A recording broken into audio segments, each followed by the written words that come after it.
Good evening, ladies and gentlemen, and welcome back to Rugby Ascendant. This is Chris live in central Pennsylvania with a special edition tonight. New Zealand's All Blacks are in the United States, yes, in San Diego at Snapdragon Stadium, the home of the San Diego Legion. They'll be playing Fiji tonight, the Flying Fijians. And boy, have we got a bunch of people with some significant experience here playing tonight. Let's start with the All Blacks, listed as the home team. Beauden Barrett with 125 caps to his credit, starts at fullback. Sevu Reece at right wing with 25 caps. Billy Proctor gets his debut tonight. Anton Leonard-Brown with 72 caps. Those two are in the center. On the left wing, it's Caleb Clark, who has 20 caps. At the fly half, Damian McKenzie with 49 caps. Cortez Ratima with just one cap to his credit is a scrum half. Artie Savia, 83 caps, is a vice captain. Ethan Blackadder, 10 caps. Luke Jacobson, 20 caps. Tupou Vai, 27 caps. Scott Barrett with 71 caps is the captain. Fletcher Newell, 15 caps. Asafu Amua, 8 caps. And Tamatita Williams with 7 caps in that front row. Off the bench, it's George Bell, a debut. Ethan de Groot, 24 caps. Pasila Tosi, 0 caps. Sam Derry, 0 caps. Wallace Satiti, 0 caps. Noah Hotham, 0 caps. Jordy Barrett, 59 caps, vice captain. And Imoni Nawara, 1 cap. Boy, it's good to see that the All Blacks aren't stealing from Pacific Islands anymore.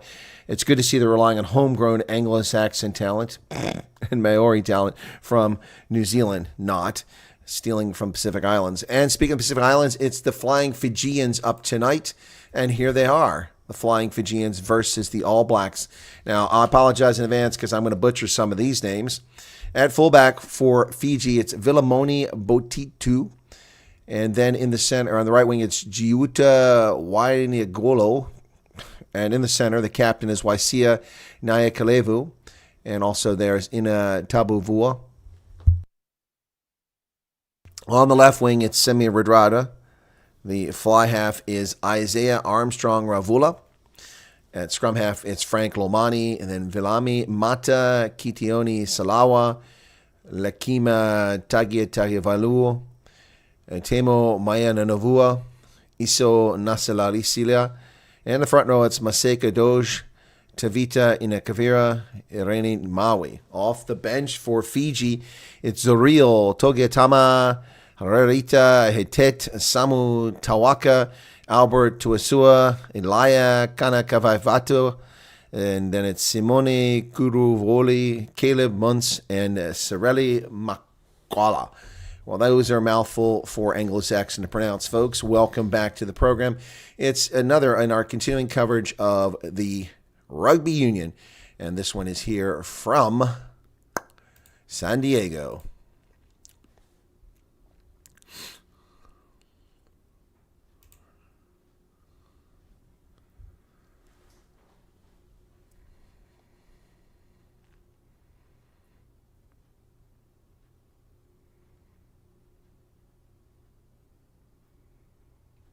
This may be one of those nights where I simply say, Fiji's number 8, Fiji's number 6, because it is a mouthful, folks.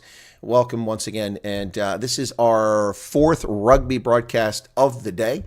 This game being played on the 19th of July here in the United States, but already the 20th in New Zealand and in Fiji. And so they scheduled it on their calendar for the 20th, even though it's the 19th here where the game is being played. Welcome back. Any apologies for any confusion there may have been with the broadcast. I noticed my banner had tomorrow's date. That's because I used the same template that I created for the Springboks hosting Portugal tomorrow. But tonight, as I said, a lot of debutants here in this for New Zealand. Let's just see, in the starting lineup, we've got one debutant, and that's Billy Proctor getting a start inside center. On the bench, 1, 2, 3, 4, 5 more. And we have one person, 2 people with just a single test. Oh, wow, that's 6. That's basically 8 people with no experience playing for the All Blacks against Fiji. So we'll see how it goes. All things being equal, we'd expect the All Blacks to win this game. If Fiji wins, it would be a major upset. But the Fijians can be tough. Of course, this is the team that lost to Portugal in the Rugby World Cup last year, Fiji. So Portugal will be playing tomorrow at South Africa. Different head coach, different team entirely. A team that was just in Namibia last weekend and won 37-22 against the Velviches in Namibia. So let's take a look at this game and what's happening here. So, as I said, the Fiji have never beaten the All Blacks in 7 previous attempts going back to the 1987 Rugby World Cup. In the 4 previous tour games, all won by New Zealand. The first was a narrow 14-13 victory in 1974 in Suva. Wow, in Fiji. Wow. So 7 played, 7 won by the All Blacks, no draws, and Fiji has never won. So they've got a challenge for themselves tonight.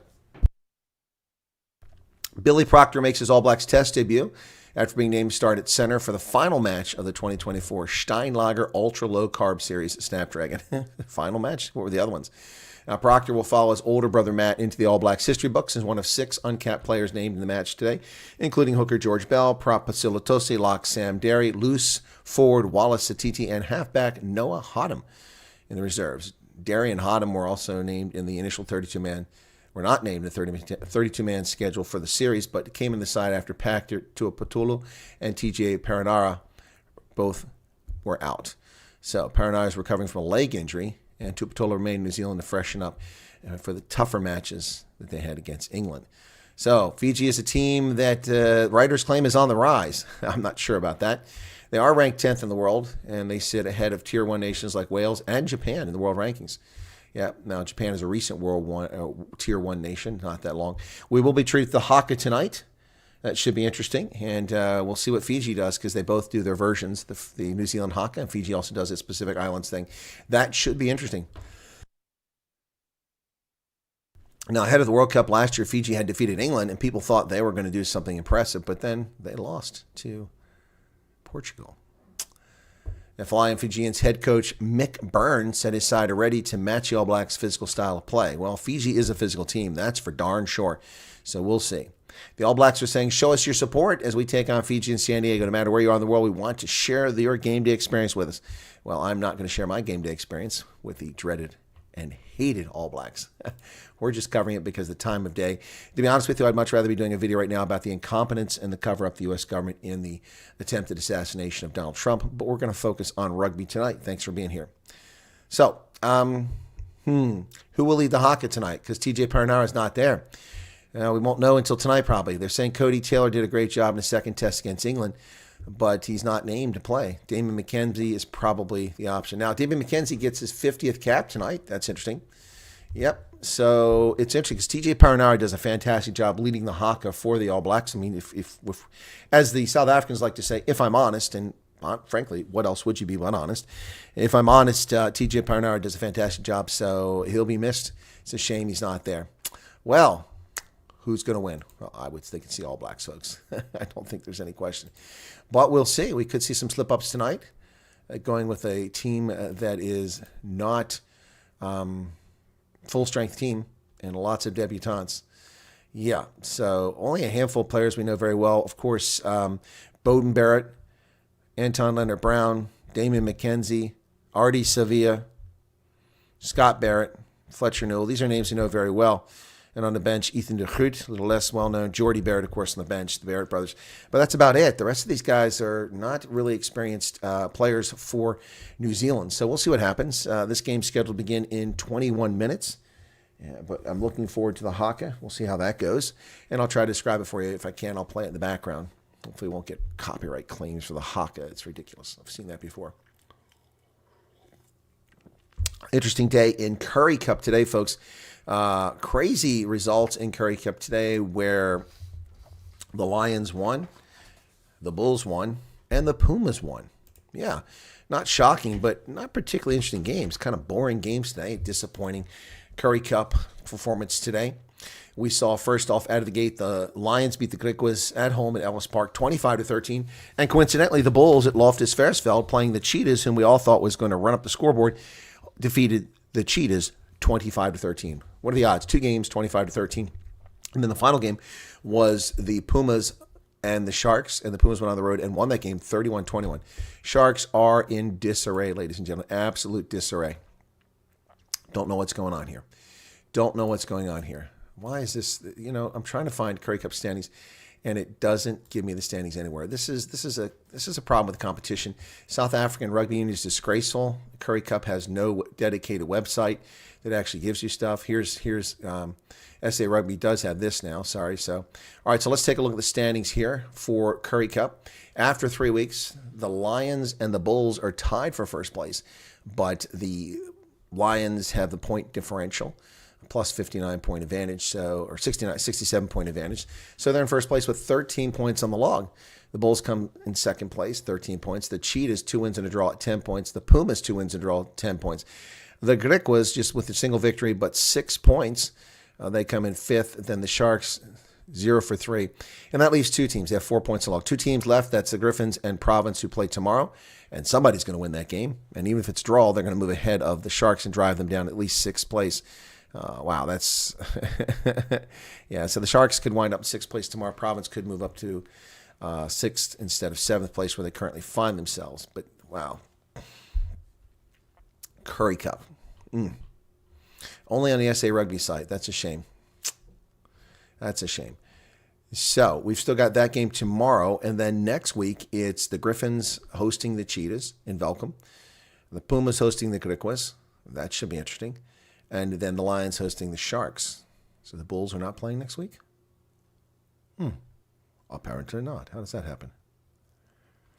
I guess one team is off every week, and I hadn't noticed that.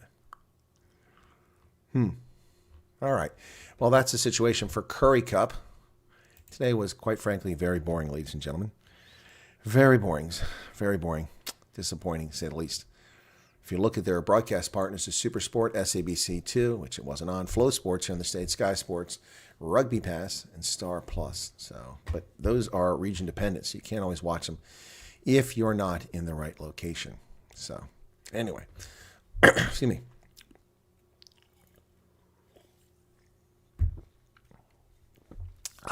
Boy. Okay, that's where we're kind of sit with this game, waiting for it to get started here. We've still got, I had 6 viewers, and now I'm down to 1. Clearly, people looking for free broadcast. Wow, that's unfortunate. That's unfortunate. I understand people are always looking for freebies here. Do they not know how YouTube works? It's called copyright violation. Anyway, tomorrow we've got South Africa versus Portugal, and that should be an easy win for the Springboks, but don't hold your breath. You never know. You never know what's going to happen there. So, South Africa versus Portugal tomorrow. Let's take a look at that game. It's an historic test for Portugal, their first visit ever to South Africa, to my knowledge. Yep. It's a first sold-out rugby test against Portugal. What's the historic sold-out first rugby? Yeah, against... Oh, so it is sold out. All right. The Springboks were always going to experiment with Portugal with the World Cup in mind next time, but the match has also become a trial for the Rugby Championship after Ireland, which won the second test in Durban to draw even in the series, left them worse off than expected. Franco Mostart broke a leg and will miss the rest of the year.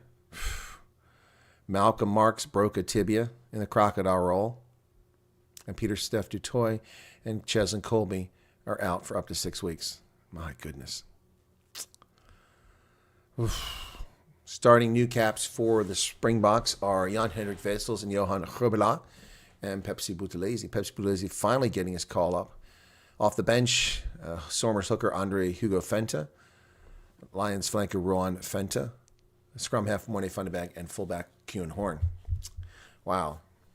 Only 4 people from last Saturday's loss to Ireland were retained. Salman Morat will captain the Bucks for the first time. R.G. Stamen, Kurtley Arnsey, and Sasha Feinberg Umzulu.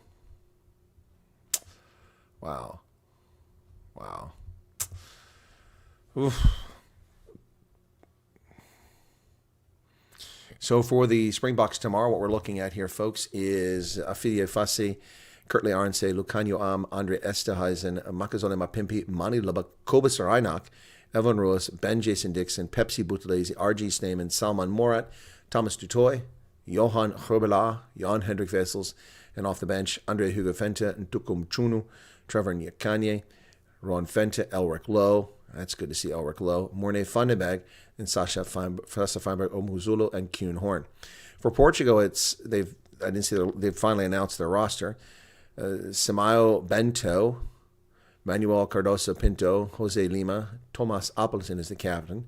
Rodrigo Marta, Joris Moura, Hugo Camacho, Vasco Baptista, Diego Pinheiro, Jose Madeira, Duarte Torgal, Nicolas Fernandez, Diogo Hasso Ferreira, Luca Begic, Francisco Fernandez, and off the bench, David Costa, Pedro Vincente, Abdel da Cunha, Antonio Rebelo Andrade, Andre Cunha, Pedro Lucas Domingos Cabral, and Jose Pavia dos Santos. That is Portugal tomorrow. So we just people popping in for like a microsecond here. Did they think the game was underway? I think they get a free game here. Wow. So now for Portugal and South Africa, not only is the first time the two nations meet, but the Springboks have a new captain in Salman Morad, as I mentioned a moment ago. And also, I mentioned earlier today's broadcast, Scottish official Holly Davidson will officiate a Springbok test match. It's her first time doing that. That should be interesting. She's a very good official. Salman Morad will lead a squad featuring 7 uncapped players. Former junior Springbok captain Pepsi Buthelezi, Johan Gerbela, Jan-Hendrik Wessels, while under Hugo Vente, Ron Vente, Morne van der Berg, Kuhn Horn will be on the bench and are likely to all come on pitch at some point. And so Ross Erasmus says that Salman Morad was the right candidate for the captaincy. He said he commands respect from his teammates, so we'd like to congratulate him on his achievement. We have no doubt that he'll take on the responsibility as well as he has for the other teams he has led. So Rossi is testing his Springbok depth in this match with all these debutants. Yeah, he also did a similar thing against Wales, but we won running away from Wales. But not a great performance there. See Khaleesi not in the lineup for this game. So the Lobos, the Wolves of Portugal, are now up to 15th. Back in 2019, they were 27th in the world. Now they're ranked 15th, ahead of the United States. They were the darlings of the World Cup thanks to their attacking brand of rugby. It was great to have them in the World Cup. They really were something else. For Portugal, loosehead Francisco Fernandes will square up against Thomas Dutoy. He's one of the more experienced players in the Buck team. And the prop stood out for the Lobos during the World Cup. He's also experienced on his side. So we'll see what happens there. For Portugal, they've won 3 of the last 5 games. Yep, they sure have. They beat Romania 49-24.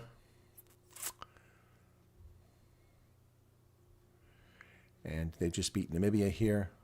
They did lose to Georgia 36-10, though. That was a bit of a surprise to me. I didn't think it would be that bad. So, as I said, Holly Davidson is the official. Assistant referees are Craig Evans of Wales and Mike Adamson of Scotland. And then the TMO will be Andrew McMenemy of Scotland. So that is tomorrow at 5 o'clock local kickoff time, 4 o'clock Portugal, 3 o'clock in the United Kingdom, and 11 a.m. here at Free State Stadium in Bloemfontein, Toyota Stadium. Well, we're getting closer to the start of this match, and a lot of people popping in here just looking for the free broadcast. Folks, you can't do that. This is YouTube. They'll remove your channel instantaneously if you do that. And I put too much time into building this brand to cover and provide play-by-play and color commentary for folks. So if you can't watch the game, you can listen here. It's kind of like listening to radio. You don't have to watch me. You can just put it on the background. Thank you for that. And let's be open and honest. My audience that knows me knows that I do not like the All Blacks. I never have. I'm a Springbok fan. This is a World Cup jersey for Japan for the Flying Fijians. It's a nice jersey. They did a really great job on this jersey. It's got nice gray embedded into the colors there. You can probably see it a little bit on that shoulder right there, but that's throughout the jersey and the sleeves there. Anyway, looking forward to the start of this one, folks, here in about 11 minutes. My broadcast should be coming in here in just a minute. Let me see if I've actually got access to it yet. Here we at. Okay, so All Blacks. Australia plays Georgia. It'll be interesting to see what happens here. All right, so I do have my broadcast. It looks like not a full stadium, but a fair number of people in San Diego at Snapdragon Stadium. As I said, Billy Proctor is getting his debut for the All Blacks tonight. That should be interesting. All right, so looking for, well, it should be an interesting game, to say the least here. This is a nice stadium. It's a relatively new stadium out in San Diego. I was wondering if we'd have a huge turnout. Temperature is 25 degrees Celsius. Winds are 13 kilometers from the northwest. We have a fair number of Pacific Islanders who live on the west coast of the United States, and a lot of them are rugby fans. We'll see if they show up. Trying to get a picture of the stadium, how big the crowd is. They keep showing small little snippets of the crowd, not the larger crowd. So, USA played Scotland last week to not a particularly big crowd. I'm wondering if this crowd will be bigger out there in California for this game. And it looks like they're getting ready to come out. Fiji has walked out, and they're starting to come onto the pitch. So the Fijians are coming out on the pitch. Now, Sky Sport is on the ground covering it. I can see their little photo smocks for Sky Sports. Fijians have made their way onto the pitch. It almost looks like an artificial turf, but I thought this was a natural turf pitch. It's just so well maintained. Isaiah Armstrong Ravula gets his first cap ever. And he is at fly half for Fiji. His first test match. So he looks pretty excited to be out there. Fiji, their jersey sponsored by Fiji Water. So we're getting ready to get started here in just a moment. All Blacks making their way out on the pitch now, finally. So they've won 2 games against England. Now they play Fiji. Then they got 2 games against Argentina. Plenty of All Blacks fans in the crowd and cheering them on as they come out. And I'm listening to Kiwi announcers.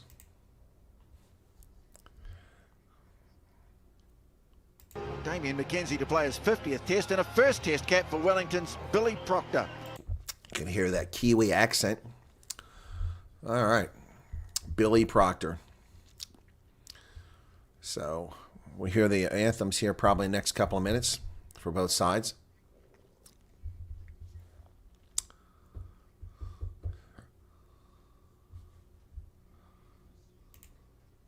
After the passing of a warrior, Norm Hewitt, who succumbed to motor neurone disease this week. Shame. After a quite remarkable life. We'll take a moment to honour him. Good sized crowd, folks. Husband, father, and brother. New Zealand Rugby would like to express our heartfelt condolences to the Hewitt family, and we now invite you to join us in sharing a moment of silence for Norm Hewitt.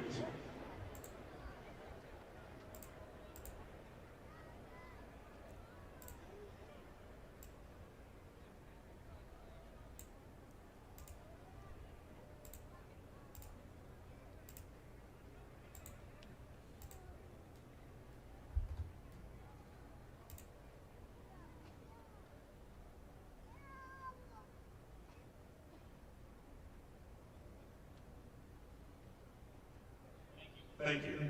All Black number 938, Norm Hewitt, passed away from a motor neuron disease, born in 1968. That's too young.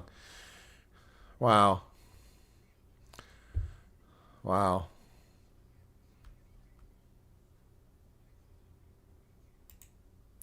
Here come the national anthems. For the national anthems. New Zealand.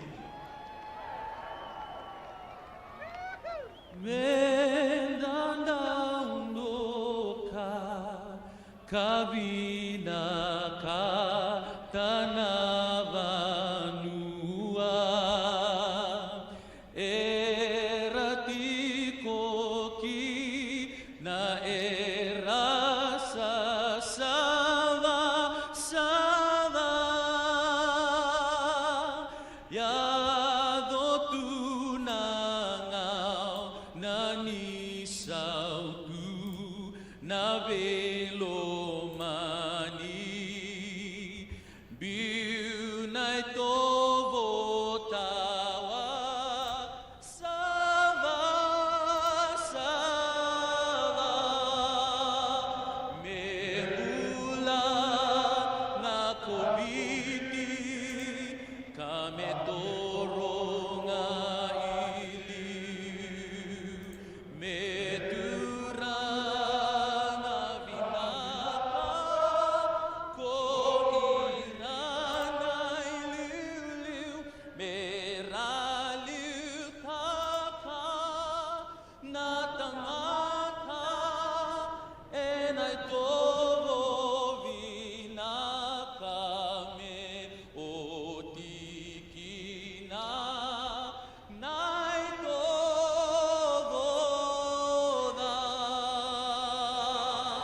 Nicely done.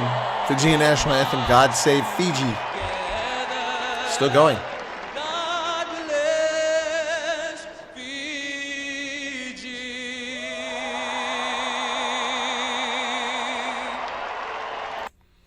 Wow, it's actually quite a crowd here, folks. I'm getting a good view of the other side of the stadium. A lot of full seats.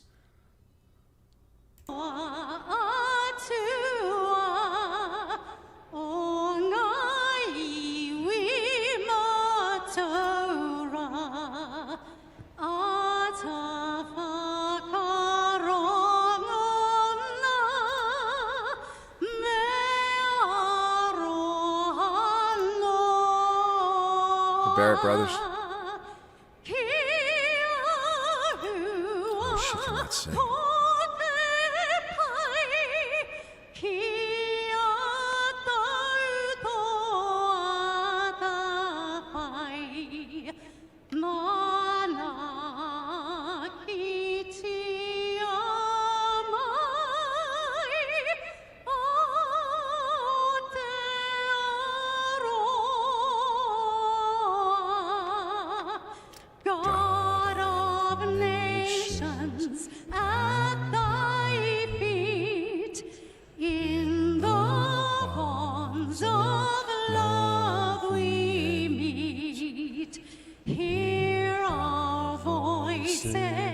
We entreat, God defend our free land. God Pacific's triple star, from the shafts of strife and war, make her praises heard afar. God defend New Zealand.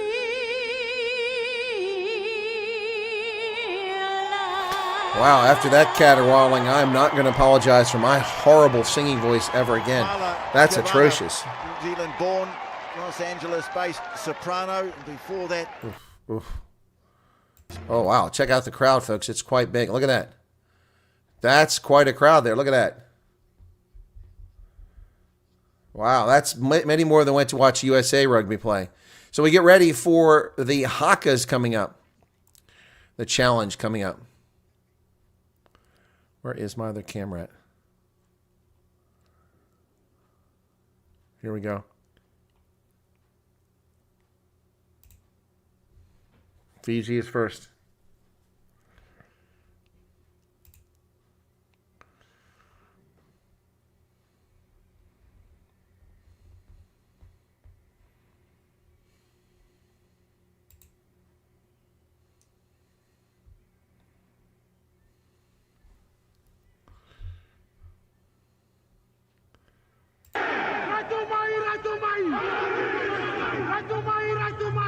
That was pretty good. And here come the All Blacks now. TJ Perenara not there to do it. So let's see who leads them. Let's see who leads the All Blacks. Housing Haka. Artie Savia leading the charge for the All Blacks. And we're getting ready to get started here. Out of San Diego, ladies and gentlemen, it is the All Blacks of New Zealand taking on flying Fijians. We'll see how it goes. Lots of debutantes for New Zealand. Lots of experimenting going on here for Tier 1 Nation. Wow. So, officials on the pitch, Matthew Carley from England. He's joined by Anthony Woodthorpe of England, Luke Rogan of USA, and then the TMO is Ian Tempest. So Matthew Carley will call this game from San Diego. All right. My goodness. Beautiful evening in San Diego, California here. It's a sand-based surface.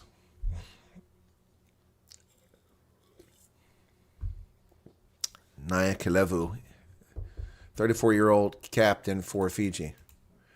Man, I'll tell you what, well, it's nice that people fill the stadium for the All Blacks, but no one shows up for the USA Eagle. Wow. Billy Proctor getting his debut for the All Blacks out on the pitch, and we're just about ready to start. This game is supposed to start now, so let's get going. All Blacks will kick to Fiji to get us underway. Folks, I'm going to apologize ahead of time for the names that I mispronounce here for Fiji. It's no insult intended, but I'm an Anglo-Saxon. These are not easy names, and many of them I'm seeing for the first time. So let's see what happens here. Damian McKenzie, his 49th cap. Here it is. Ball's kicked to the near side, inside the 22, and Fiji takes it. And going forward, tackle made very quickly there by Anton Leonard-Brown. Fiji starting to work their phases now into the hands of Navalasia, their number 4 lock. Here's a clearance kick by Isaiah Armstrong Ravula.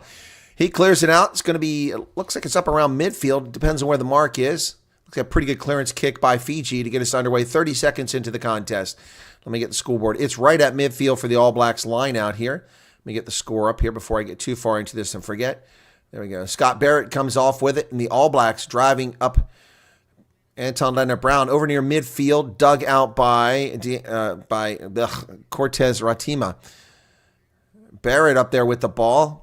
Caleb Clark and the hooker Amua is tackled, and the All Blacks are on that far side working their way around. Artie Savia with the carry. Savia is one of the guys I really enjoy watching, one of the few All Blacks I actually respect and like. 5 phases already now. So ruck formed, it's brought out, and McKenzie kicks that up in the air. Dame McKenzie goes inside the 22, taken by Fiji. They're going to kick it from outside the 22 straight down the pitch. That's going to go back to the other 22 where it's picked up down there by Bowden Barrett. Here is the granddad of the team at 125 caps under his belt. Goes back to the fly half for Fiji, and they're going to bring it up inside the 22 and kick it probably for touch here. But T2 kicks it, and he does find touch, but the All Blacks bring it right into play from that far sideline. McKenzie now comes up. He's looking around. McKenzie kicks it up the middle of the pitch, and we're playing badminton here. That ball is going to bounce. Oh, it hits the post. Otherwise, it was headed out of play. What a shame. What a shame. That was going to go out of the back of the try zone. That would have been brilliant and would have brought all the way back up for Fiji. That's a shame. Would have had a line out or a scrum on the other side of the field. Tough break there for Fiji as the ball hit the post and bounced back into play. That thing was headed out.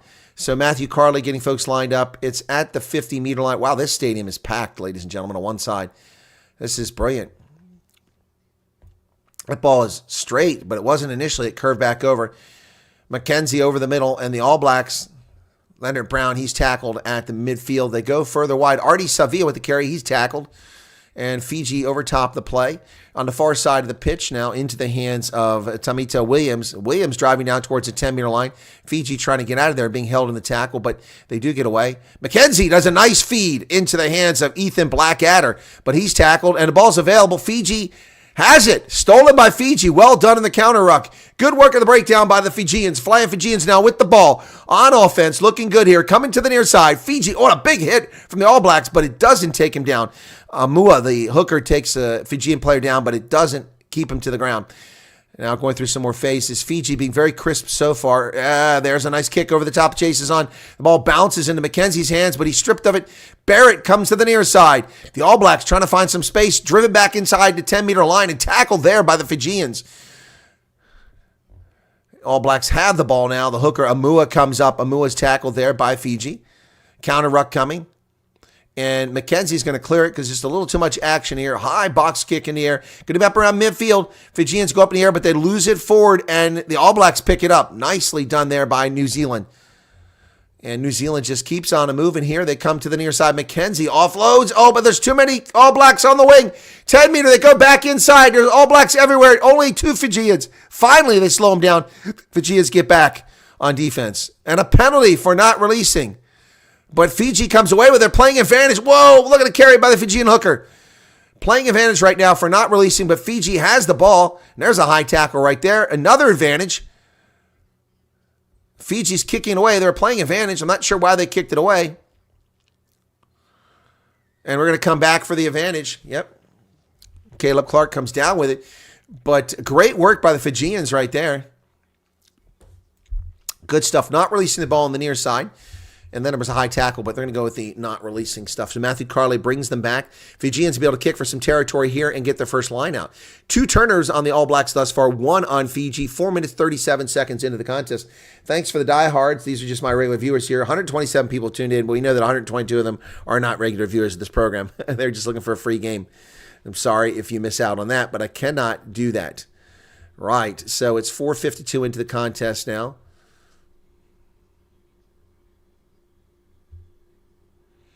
That kick is down the pitch by Fiji. It finds touch. Let's find out where the mark is. Down around the 22, it looks like. It was great work by Fiji on the breakdown. It was Tamatiti Williams that did the great job there for Fiji. All right, Fiji now with a 26-meter line out in All Black territory. First line out of the game. They overthrow it, but they knock it backwards. Who's going to get there first? The Fijians get it. Oh, their scrum half. Oh, there's a high tackle there right in the face. And Matthew Carley doesn't say anything about it. Man, that was wicked. That was wicked tackle right in the face. I'm surprised there was no whistle on that. The Fijians kick it into touch. A little too hard right there. That wasn't the intent. So it'll be an all-black line out now. Vilimoni Botitu put a little too much mustard on that for Fiji. So here we go. Amua will throw it in for the All Blacks on the near side of the pitch. 3 lineouts already for New Zealand. This is the 4th one, and they come down with it. And here come the All Blacks. Oh, tackle missed, and they make a lot of space here, almost up to midfield. That was well done. Now McKenzie's looking for some space. He kicks it back all the way. Should have let it go. Take the mark inside of 22, but he should have let it go, and that was going to go out the back. Botitu didn't want to take any chances there, but McKenzie kicked that ball so hard, it was going to go out of the try zone, I believe. Certainly would have gone in the try zone. So McKenzie not having his best day so far. There's a kick, and they find touch. Where's the mark going to be? Up around the 43-meter line. So the All Blacks will have a line out on the far side of the pitch. Their 5th line out already in just 7 minutes of this contest. Wow. That's a lot of line outs already, folks. So here we go. Amua now, once again. He goes deep, successful, not challenged really seriously by Fiji. They're into a maul. New Zealand into a call to use it once by Matthew Carley. Ratima will bring it out. Leonard Brown with a nice carry inside the 10-meter line, taken down by Fiji there. Ratima comes back to the middle into the hands of the debutant Billy Proctor. Back here again. Artie Savia, that's a forward pass, not caught by Matthew Carley right in front of him. Artie Savia threw that ball forward, but no call. Ratima now, they go wide. McKenzie, there's a gap, but Fiji closed the space down on the outside now. Caleb Clark with a carry, down around the 22. McKenzie comes to the far side, ball's high in the air, but Reese had to wait for it, and here come the All Blacks. Billy Proctor, this is something looking good here for the All Blacks. A little bit of front get and go here.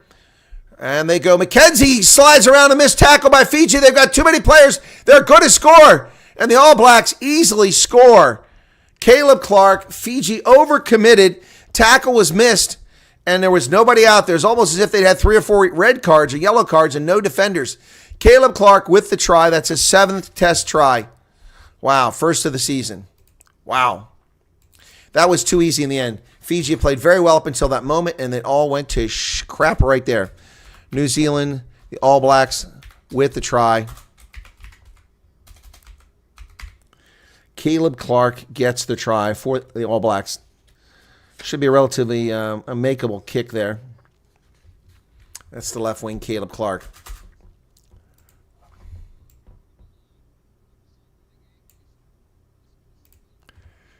So here comes a conversion attempt. So McKenzie now, only 71% accurate in his career. Just 40 out of 56 attempts. McKenzie now from the far side of the pitch.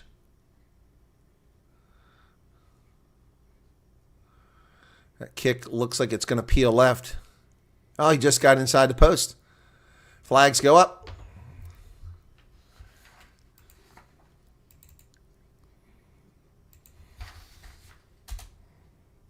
7-0. All Blacks out in front. Yeah, that was too easy, Chris Marie. That was too easy.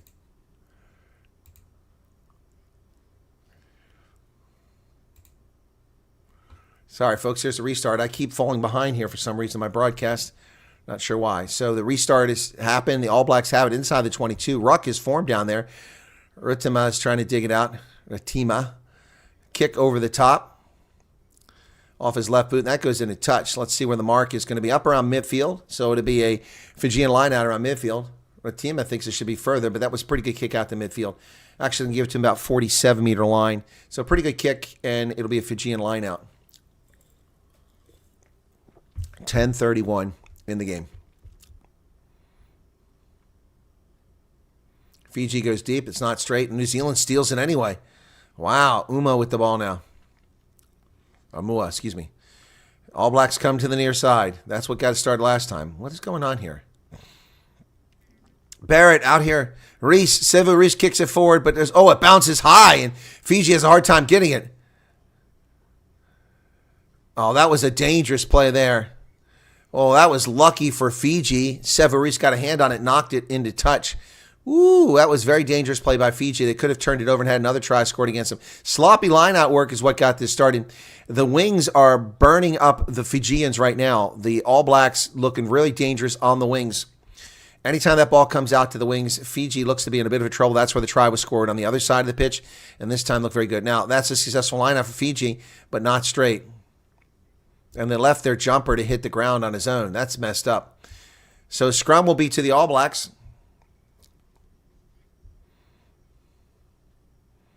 First scrum of the game, 11:40 into the contest.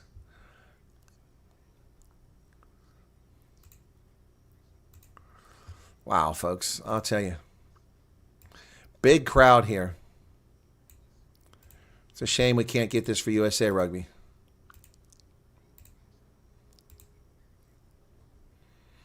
Mm. 7-0 All Blacks scrum. Pack weights 9:28 for the All Blacks, 9:18 for Fiji. Not a huge difference here, but a slight advantage for the All Blacks. Set. Ball's in the pipe. It comes straight out the back, and here come the All Blacks in the middle of the pitch. Down to 5 meters, 4 meters, 3 meters. Wow, that was too easy. And here comes the scrum half. He's in. Nice job by Ritima. Beautiful. He earned that try. Cortez Ratima gets the try. Too easy for the All Blacks. Ratima.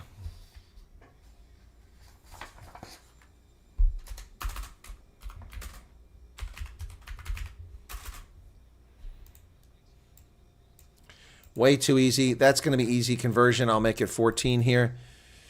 Man, oh man, oh man. This could be a rout the way it's going. Yeah, looks like a very one-sided affair here.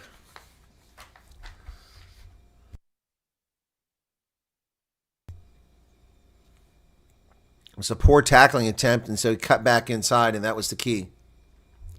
That was the key. So, All Blacks now looking for the conversion from Damian McKenzie.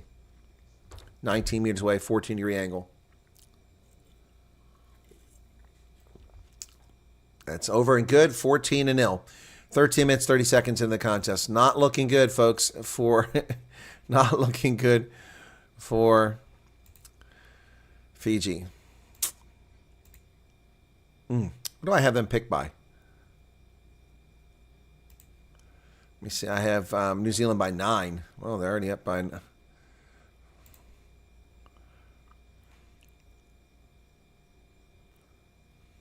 Here's the restart. That's going to be just around the 22. It's dropped by the All Blacks, and they say it went backwards. I don't know about that.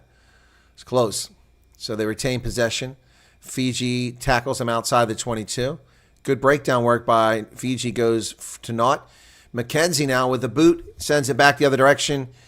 Taken down there by the Flying Fijians, coming up to the 10-meter line, looking for space. It should come to the... Oh, it should have come this way. But T2 went the other direction, right into the teeth of the All Black defense. There was only one defender on the near side, and he went the wrong direction. Yeah, they're all over here now. Fiji with no ideas on what to do here. All Blacks being pushed back on side by the official, Matthew Carley. And Ethan Blackadder in there doing some hard work, making the tackle. Fiji will kick it high into the air, and there's not even really a chase here. That's just going to be a ball for the All Blacks to capture. Barrett. Oh, McKenzie didn't get it. He wasn't paying attention. He has to chase it down and then kick it away. And taken outside the 22 by the Fijians. Fijians come up to midfield. You can see sand kicking up here with almost every step out there from this pitch. Back the other way. Fiji now is going to go through some phases. Close to midfield here, but not really getting much going. They go wide. There's the team captain driving forward, picks it up about 45-meter line. They're going to go to the far wing. Fijians driving forward. They dump it back. Nicely done there. Well, he runs backwards. Where is he going there? Waiangolo. And then here comes the team captain. Oh, he nearly gets through. He got tripped. But Fiji had something working there, and it just got tripped as he nearly broke through. Fiji dancing around out here. Nobody knows where the ball's going. Lucky to hold on to it there. Nice job saving it by one of the locks. Oh, nice passing out here. And Fiji working their way down to 22. Then he's going to need some help here as the tackle is made. And the All Blacks come with a counter up, but it's unsuccessful as Fijians show up in time. The left wing there tackled. Radrada taken down here outside of 22. Fiji is outside the 22. They're going to kick to the far wing, but they don't have an advantage, so they better hope they get this. And we got a whistle here.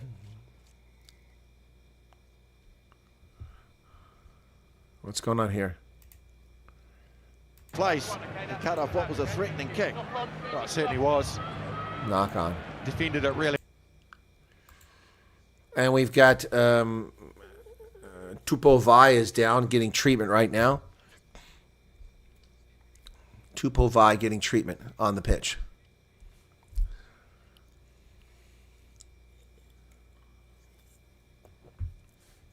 Frenetic pace that the Fijians play at times is incredible. This is a huge crowd, folks, at this stadium, and it filled up more since the game started.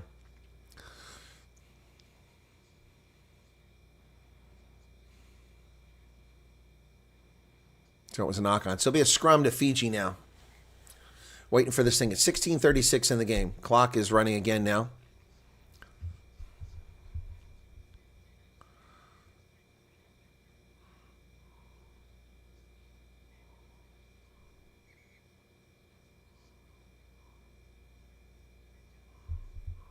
$14 to 0.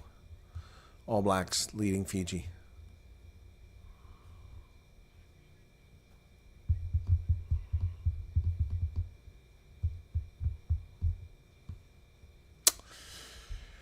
Here we go.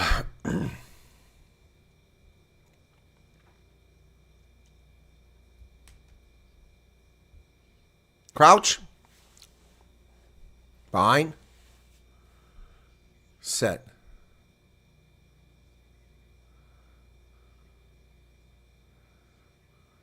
Oh. Fiji inside the 22. And they kick it to the wing again. This time he got him. Fiji throws it. Oh, beautiful stuff from Fiji. The Flying Fijians. Brilliant try. Botito with the try. Absolutely brilliant. The kick over the top. And the catch by the left winger, Semi Radradra. And before he goes into touch, he offloads to Botito, who gets his second career test rugby try. Wow. That was beautiful. Absolutely beautiful. They caught the All Blacks creeping in here. Barrett can't get there. Oh, my goodness. A thing of beauty.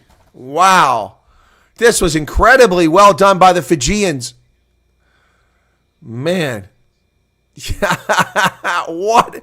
Now, that is more like it. That was exciting stuff. Wow.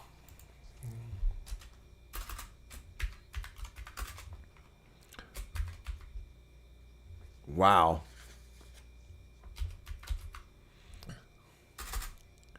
But T2, man, that was brilliant, folks.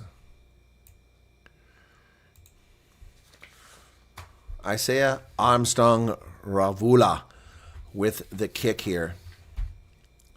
There's some Springbok fans in the crowd. This is a tough kick from the corner.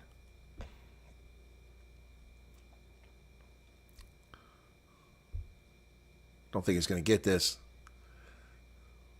No. Wide right.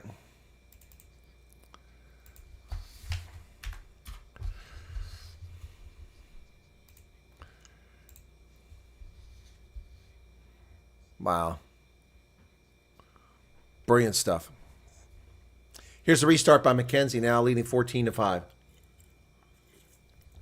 Ball comes to the near side inside the 22. Fiji successfully takes it. Charges up to the 22. Mata with the carry. Fiji clearance kick by Armstrong Ravula. Finds touch. Well into the crowd. Let's see what the mark is. Wow, folks. I'll tell you, that was a nice try by Fiji.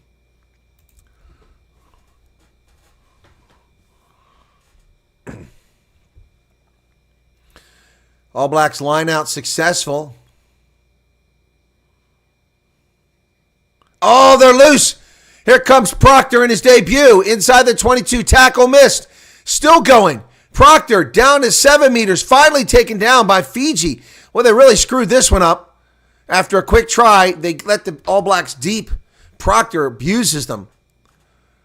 But New Zealand getting sloppy here. They're back to the 22. Nothing going on. McKenzie trying to figure out what to do. And the Fijians miss another tackle. Missed tackles are going to be their undoing here. Oh, somebody's bum is showing. McKenzie offloads.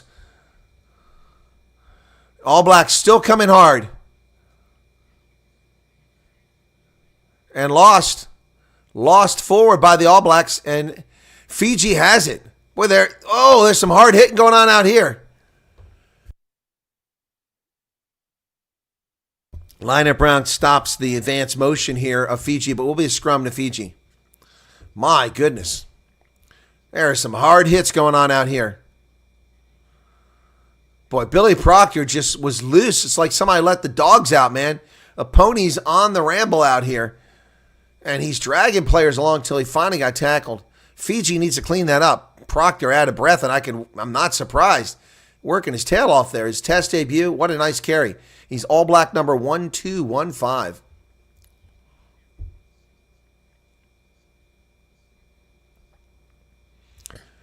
All right, scrum to Fiji now about their 8-meter line. So they're going to want to get this out of there and clear it. Crouch. Bind. Set. I never heard set. Oh, it's getting blown up, but Fiji manages to get it away. Here comes a clearance kick. That's a terrible kick. That's a horrible kick. Botita with a terrible kick. So that doesn't really get Fiji out of any danger here. You're better off just kicking it down the middle of the pitch. What the heck? What the heck? So it's not even a 22-meter line out now for the All Blacks. They're at the 21 meters. Fiji nearly poaches it, but the All Blacks come down with it, and they break away from the ruck. Anton Leonard-Brown with a nice spinning carry, kicking the ball forward. All Blacks on the front foot now. Vi carries it. And they have advantage for not rolling away. This is a makeable penalty, but the All Blacks aren't going to settle for that as Amua goes forward. They're down now to 7 meters away. The All Blacks have numbers on the outside. McKenzie dancing, comes back to the middle, looking for space. McKenzie somehow finding space with all these players out there. The ball comes loose. Apparently it went backwards. Looked to me like it went forward, but no knock-on called here. And then it ball falls out again, and the All Blacks still have it. How are these not knock-ons? Is there a knock-on or advantage? What's going on here? Matthew Carley.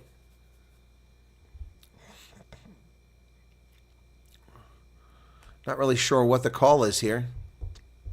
Why are we looking at the coaching booth? Let's see it, Matthew Carley.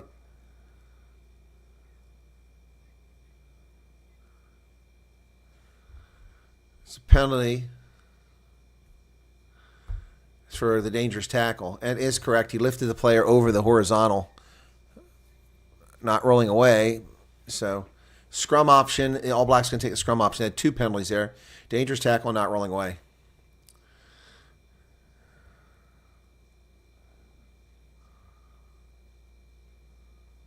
Yeah, see, there's a knock-on, but it was a dangerous tackle. So Yeah, they kind of try to make sure he didn't get hurt, but it was a dangerous tackle nonetheless. Good call by Matthew Carley. Shouldn't be a card, but certainly a penalty. So the All Blacks now 8 meters out, just off the edge of the front post there, leading 14-5, 24 minutes. The whistle blows, going to reset it. Pretty clean game thus far, just one penalty call for each side.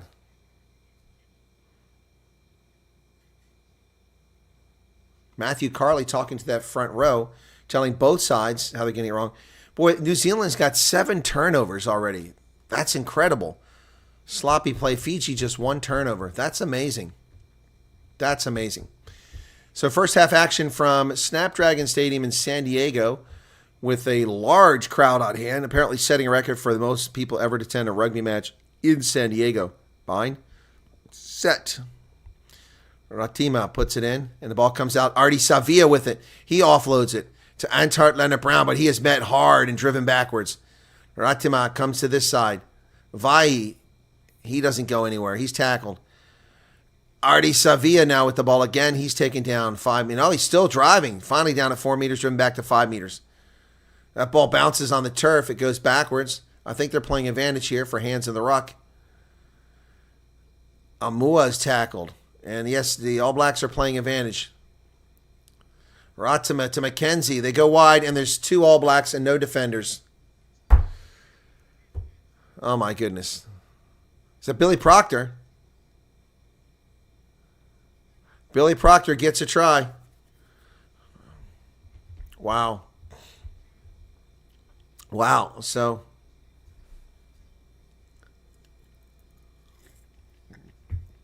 it was Proctor. Yep.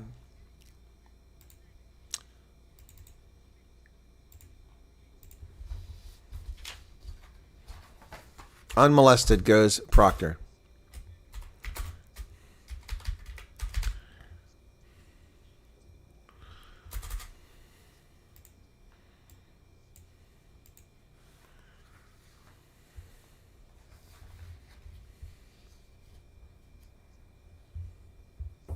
Frank Lomani, the scrum half, is out. What happened there? Wow. Fiji loses their scrum half just 26 minutes in. McKenzie taking all day here. Here's a long kick. It's going to have to come back if he's going to make it. It's going to be close. Nope. 19-5. Wow. Goes in untouched there.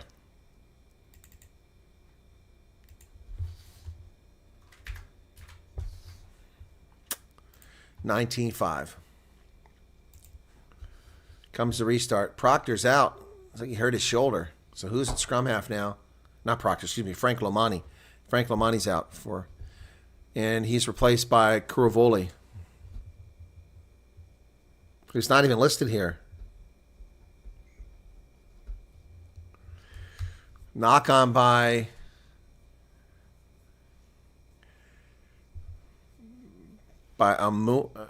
well, the All Blacks knocked the ball on in the restart, and it's going to be a scrum Fiji. So a new scrum half for Fiji, and he's not listed on the roster. Oh, there he is. Simone Kuravoli. Wow. 8 turnovers by New Zealand. 1 the other way. Wow. This is crazy. 8 turnovers for the All Blacks. And Fiji only has 1, and they're trailing by 14 points here. 3 tries already to New Zealand. Fiji, bind. It's a scrum at the 22. You need to win the scrum and get a try here. And a penalty against the All Blacks. Tap and go. Oh, man, the ball bounces backwards. There's going to be a knock on here.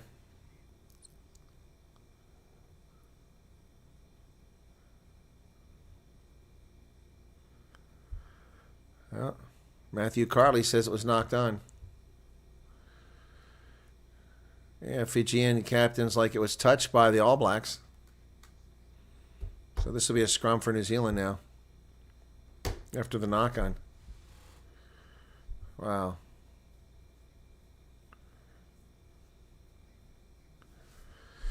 It was a bad decision by the number 9 who just came in the game, Kuravoli. Decide to do that quick tap coming out of that scrum. Penalty. Should have just taken the kick. That was stupid, taking the 5-meter line out. So they turned it over. And penalty as the Fijian scrum blows up. McKenzie goes inside. Bowden Barrett with the ball now. Bowden Barrett is on the run. Bowden Barrett offloads it to Billy Proctor. Back to Barrett now. Barrett driving forward down to the 22. The All Blacks go down the sideline. They got space. They cut back to the inside. Caleb Clark. Artie Savia digs it out. Scott Barrett. And Fiji over the ball, but off their feet, so he has to let go of the ball.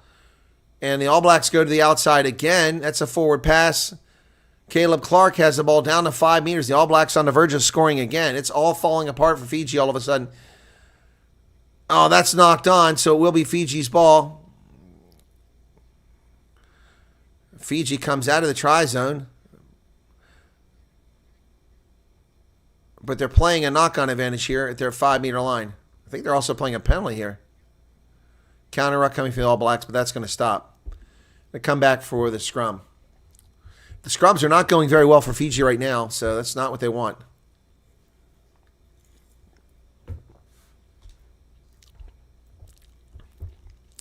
It's 9 turnovers by the All Blacks. They're spilling the ball everywhere and still leading. That's scary. Playing with a third-string team, a bunch of debutantes, and they are still dominating. That's pretty scary. Pretty scary stuff.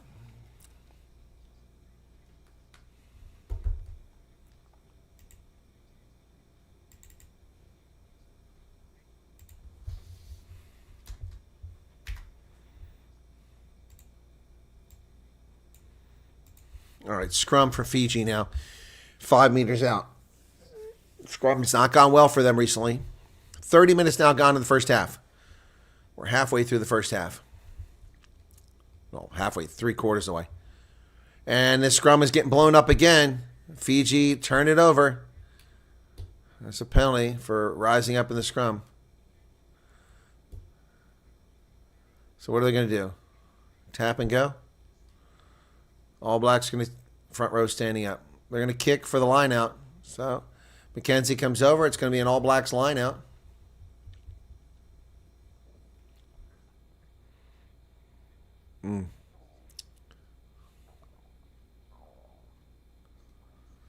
So All Blacks line out, 5 meters out. They won 7 lineouts already. Lineout's good to Artie Savia, and they're into a maul. They choose to go into maul this time. They're driving, but it's kind of stagnated. Call to use it once. Can't see where the ball is. Call to use it twice. How about a turnover here? They're not getting it out of there. Fiji have the ball or what? Fiji win a turnover here. Well done stopping that maul. All Blacks getting greedy there. Well done. Key player in that was Manina Navua, the lock. As I said, Artie Savia successful with the line out.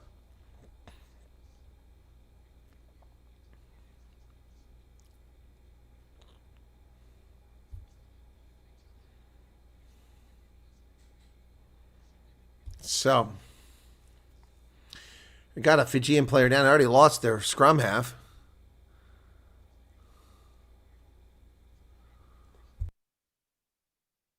It's a front rower. It's Maseka Doge. Oh, wow, folks. I'm telling you.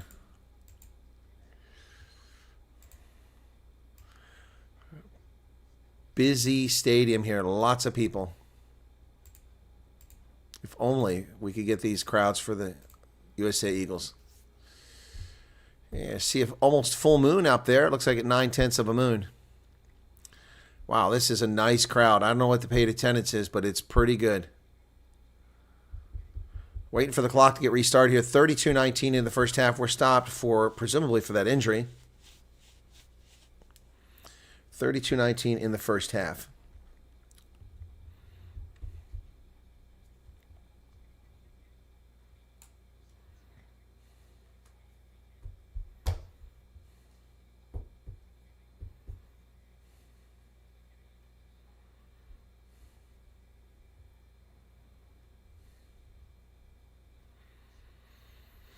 61% possession for the All Blacks thus far, 32 minutes in. So, territory 71%. You can't win a game like that, Fiji. 29% territory. It's not going to happen.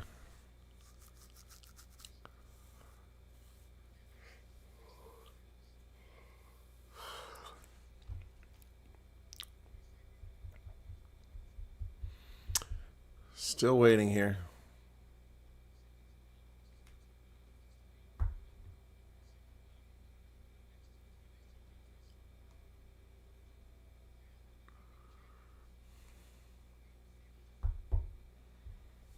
Oh, here we go. Fiji's made 64 tackles. The All Blacks just 32. Shows you how much pressure there's been on Fiji thus far. So this is a scrum to Fiji, who just had one blow up in their face. 5-meter line out. Behind. Breakfoot movement here. No call. Matthew Carley's going to talk to them.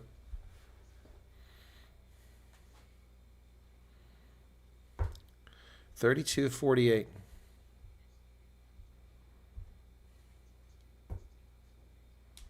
Wow. 22 missed tackles by Fiji. I have been calling a lot of missed tackles, but I didn't realize it was 22 already. 6 by New Zealand. 22 missed tackles. You can't miss tackles against the All Blacks. They will make you pay.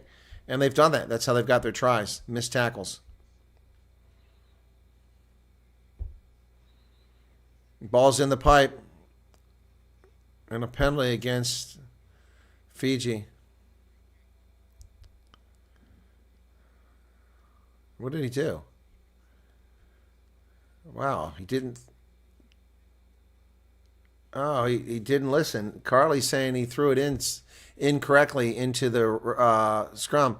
And the All Blacks pick it up and go right to 1 meter. They go back the other direction. Artie Savia! He's in. Savia with the try. Wow. Fiji, just like they don't know how to play the game. They're making stupid mistakes, and Matthew Carley told them, and they ignored him. Quick tap. It's his 26th career try. Artie Savia, who led the Haka to start this game.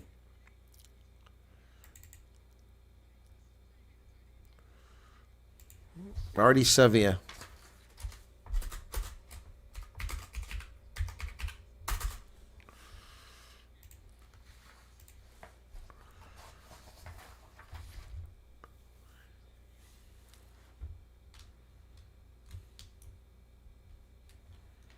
Here comes the conversion attempt by McKenzie.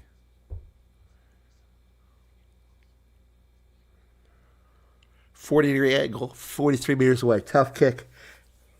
Only a 58% probability he'll make this. He's already missed one.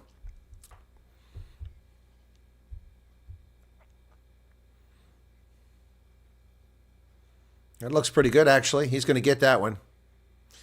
Yeah, 26.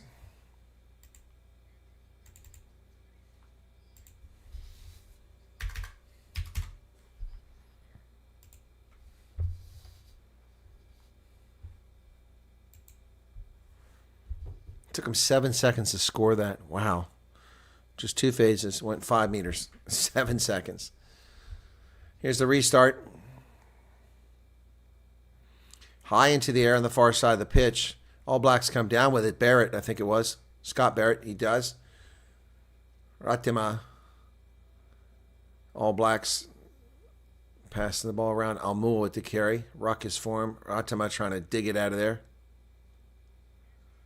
Call to use it. Kicked high into the air. Bounces off of 2 Fijians, knocked on. And here come McKenzie for the All Blacks, coming to the near side. Leonard Brown dumps it off to Proctor again. Proctor offloads it to the scrum half. Ratima down to the 22. And the ball is dumped on the turf. It's a knock-on. Fiji gets it after the knock-on. Playing advantage here. Another advantage for not rolling away. We got offsides. We got not rolling away. Got a knock-on. Take your pick.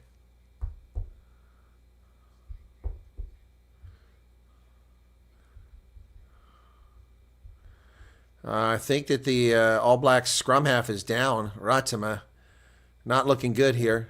They're looking at his neck. Cortez Ratima. Let's see a replay here. It did look like an awkward tackle here. So the clock is stopped at 35-34. It looks like the All Blacks are going to have to bring in a backup, a scrum half. So here's the replay. It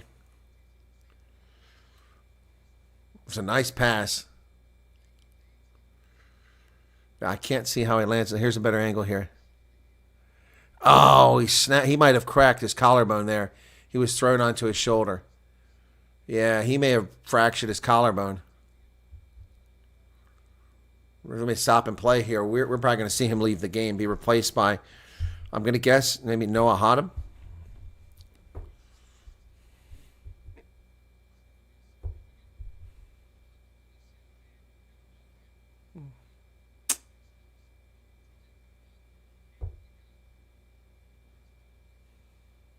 Wow. This looks like a tough injury here for Ratema, who's had a good start to the game. Crowd is cheering. Don't know what they're cheering, though. He's still down on the pitch. They're sitting him up.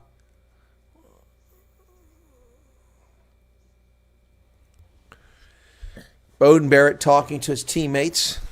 125 caps. Wow. Has he been around that long?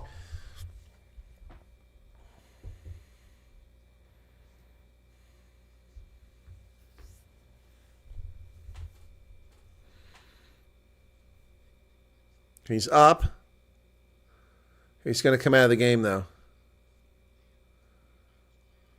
It's an HIA. He's looking ginger coming off the pitch.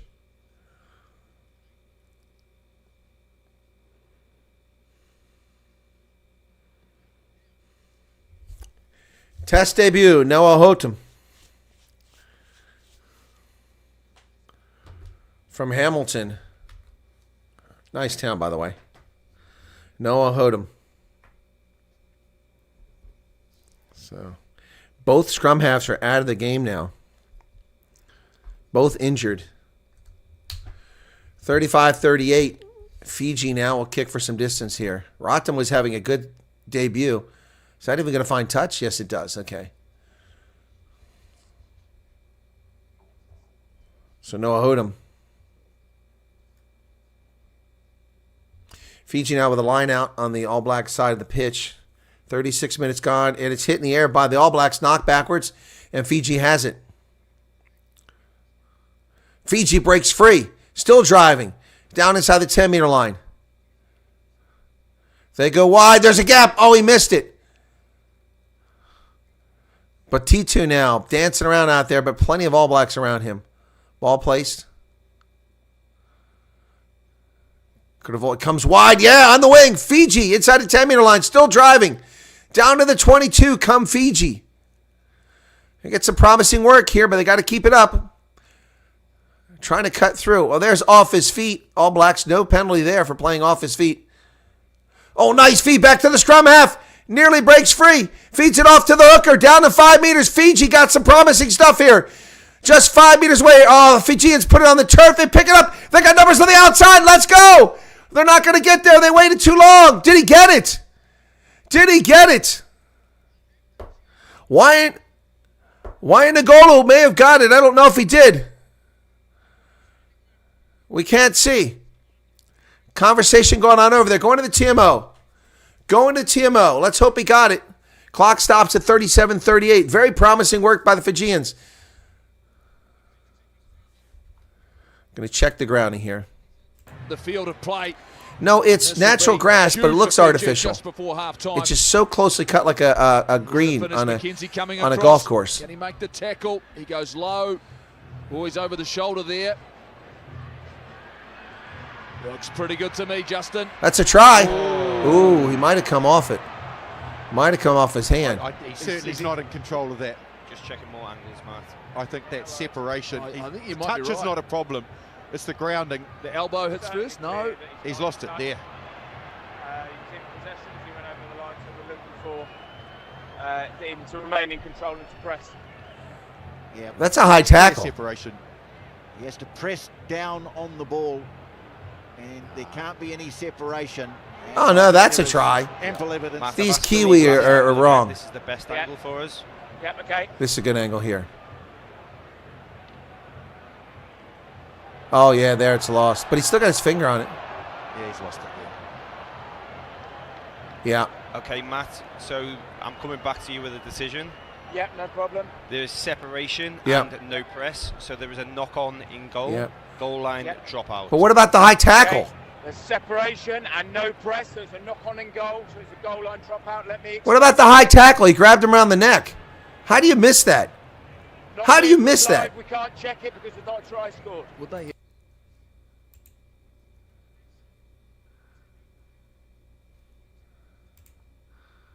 He has to press Tricky down on the question. ball and he doesn't It is. really- What about the high tackle? Goal line dropout. He certainly was high in that area, wasn't it? It's around his neck. Whether or not it was around the neck or he What hit a the shoulder. crock. Certainly didn't appear to consider it, did they? There was no. No, they didn't even look at it because they're stupid. So nothing from that. Should have been a high tackle. It should be a penalty, maybe even a card. A high tackle caused him to lose the ball. Kick from the goal line, and Fiji now back at midfield. Here they come. Mata.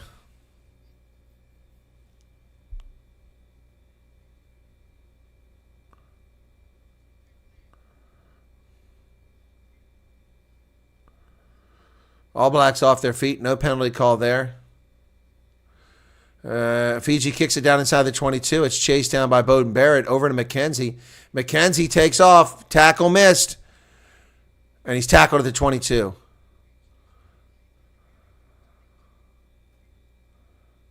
It's natural turf. It's just really short. There's a high tackle there. Boy, what is Matthew Carley watching here? He's not watching the same game I'm watching. Down to the last minute of the half. Fiji was cheated there. It was a high tackle. Should have been carded. Certainly a penalty at minimum. Nice job catching it on the fly by Fiji. And they offload it. Nice work. Oh, stripped of the ball. Ball goes backwards. Tackle made. All Blacks have it. They're playing a knock-on advantage with 30 seconds in the first half. McKenzie goes the opposite side. Here come the All Blacks. And they go wide. Proctor gets it outside. The All Blacks up over midfield. Not rolling away. Another penalty advantage. 20 seconds left. All Blacks playing penalty advantage here. Hotem with the pass to McKenzie. Bounces off a tackle. McKenzie's bouncing off a lot of tackles today. Up the midfield, the ball comes loose, but they were playing a penalty advantage, and we've hit the hooter.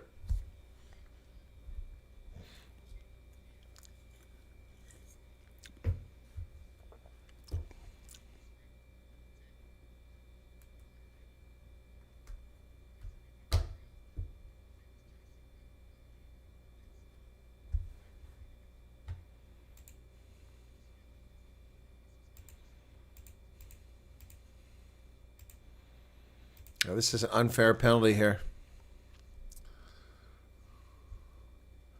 Oh, I like this commentator saying there is an element of common sense needs to come to the situation. There was nowhere for the defender to go. I like that. So McKenzie kicks it down the pitch. We're past the hooter. It'll be an All Blacks line out at the Fiji 22. Scott Barrett walks down. Line out, successful, tip backwards, but Fiji comes away with it. Bounces off the turf. Fiji has it. We're past the hooter, but Fiji's got a long way to go here. They're at their own 22, looking for space. Oh, look at this carry. Wow. Oh, that's dangerous. Player lifted over the horizontal and trip and taken down. No call there. They penalized Fiji for the same thing. Knock on, that's going to be the half. Wow.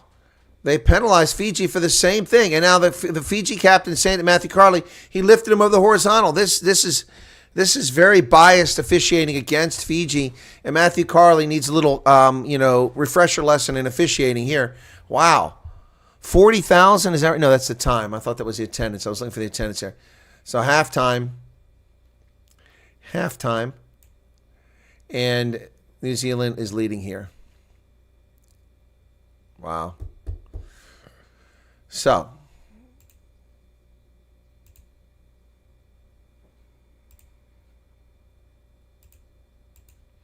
All Blacks 26, Fiji 5 at the half. There you go, folks. We're in halftime now.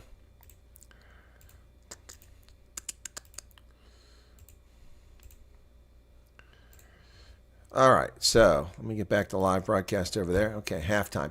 So while we're in halftime, let's talk about what's going on. It's not artificial turf. It's a natural grass, but it's got a sand base to it. And so you see when you're watching the game, a lot of sand kick up as it goes along there. So who we got here in the chat? Just a handful of the usual suspects. Hendo, Chris Murray, Nick Muller, Matt Canali. There you go. Good to see you guys. Yep. So let me take a look if I can't find what's going on in the world here. I have not looked at the news here for hours today because of rugby all day. Let's see what's happening in the world. 13 Democrats call for Biden withdrawal from the race. 13 more. My goodness.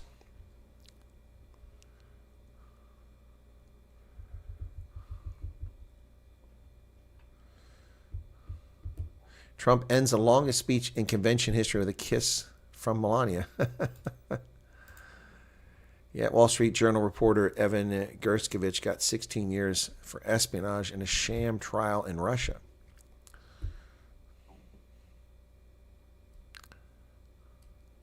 Oh, my goodness.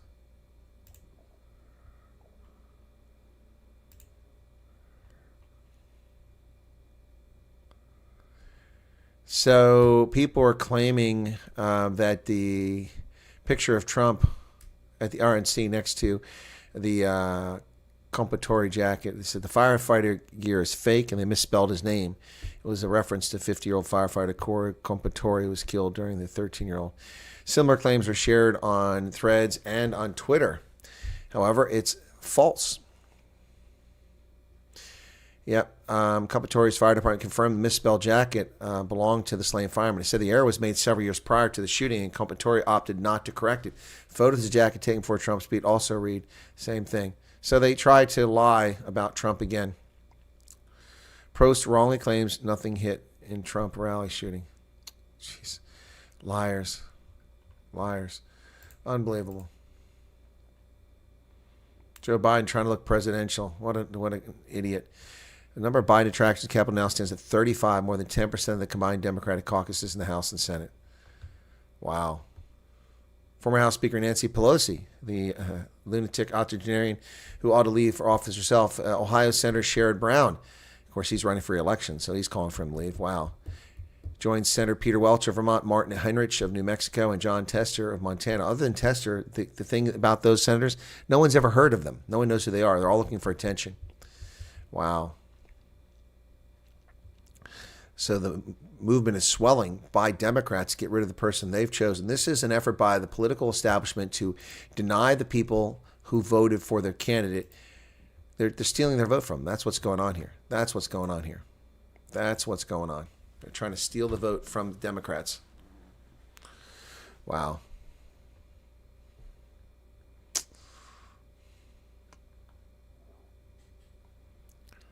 Joe Biden says, I'm stuck at home. What's this? I had the misfortune of watching Donald Trump's speech. What the hell is he talking about?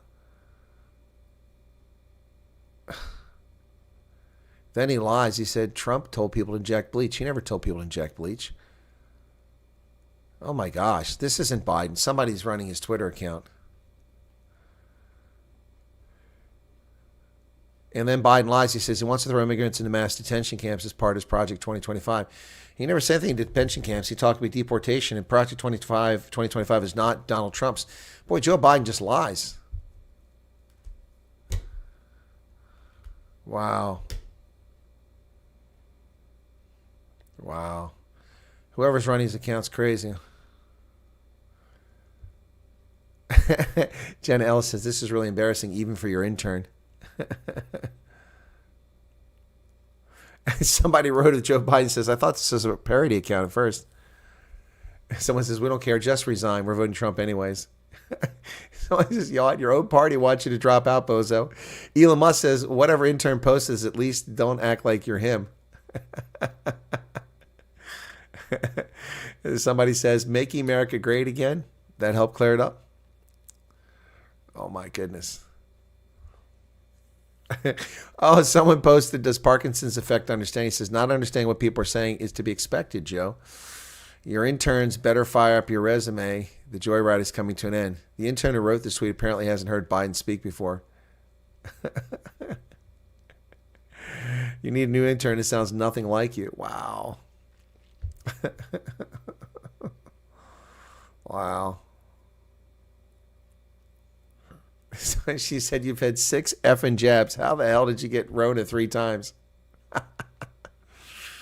Oh my goodness. What is this? It's past bedtime. How could you be up?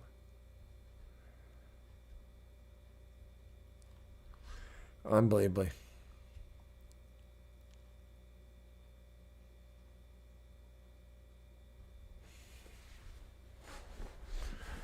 Oh my goodness. This is entertaining looking at all this stuff.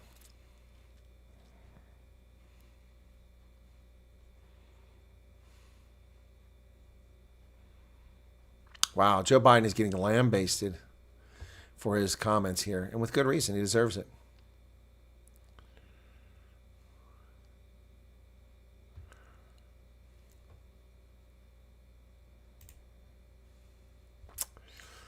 Oh boy, so this game, I gotta crack my back, folks. Excuse me. Yeah, Olympics is starting. Who cares? I certainly don't care. I don't care. Oh, look, the Kiwi broadcast team. So diverse. Maori woman, white woman, and one old white guy. Oh, she's Maori too. She's not white. No white women. My bad. Oh, that's what's her name. All Blacks. Black Ferns legend there. Yeah, Billy Proctor's had a great first half for New Zealand. Wow, they're calling for Joe to go. Joe to go.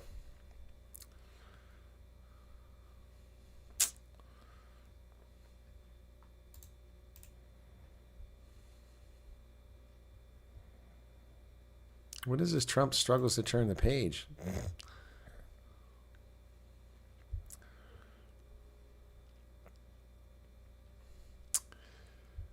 Oh my goodness. Don't know what's going on here. I think WNBA is on a break. We'll take a look at that. Yeah, they're not playing now.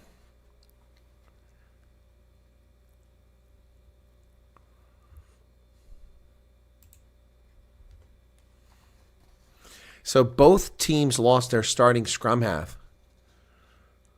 Rittima took a hard hit there.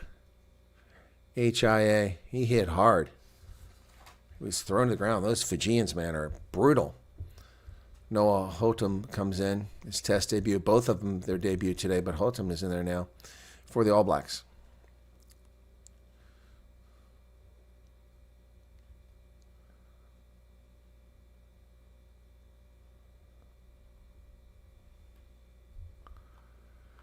Oof.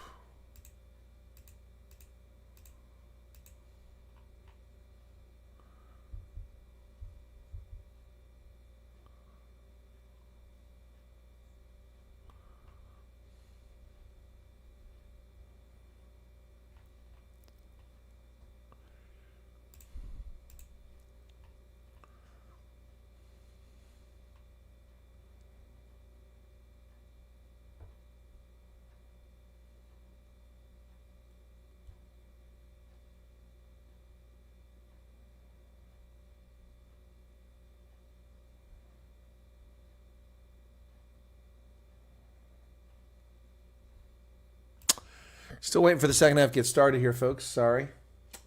Yeah, the Olympics next week. I doubt I'll be watching much of it. Even the sevens.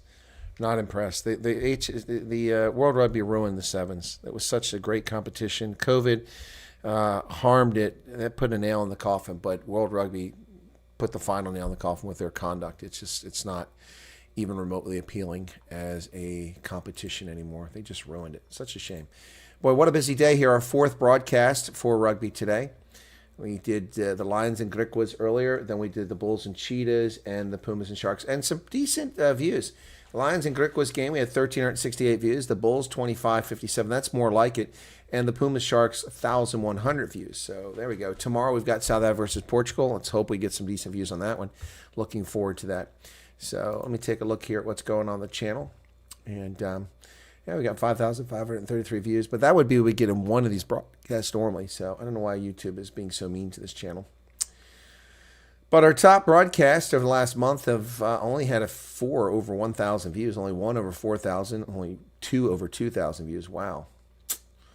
Yeah, USA-Romania game and Scotland game, very poor. 338 for Scotland, 429 for Romania. Then the Griquas versus Pumas, just 483 views. Pumas versus Lions, 639. Pumas don't get me many views. Sharks versus Lions, 793. And then Sasha Feinberg injured in a loss at Bristol. That's November 2022. Why is that showing up? That doesn't make any sense. Oh, that's an old one. Oh, I got 831 views on an old video. Why are people watching an old video? 831 views. So I did that video 2 years ago, and it's got 831 views in the last 28 days. That's weird. Let me take a look at that and see what happened. Yeah, it was. It had 739. Wow, and then suddenly it just jumped up 1,000 views. What happened there?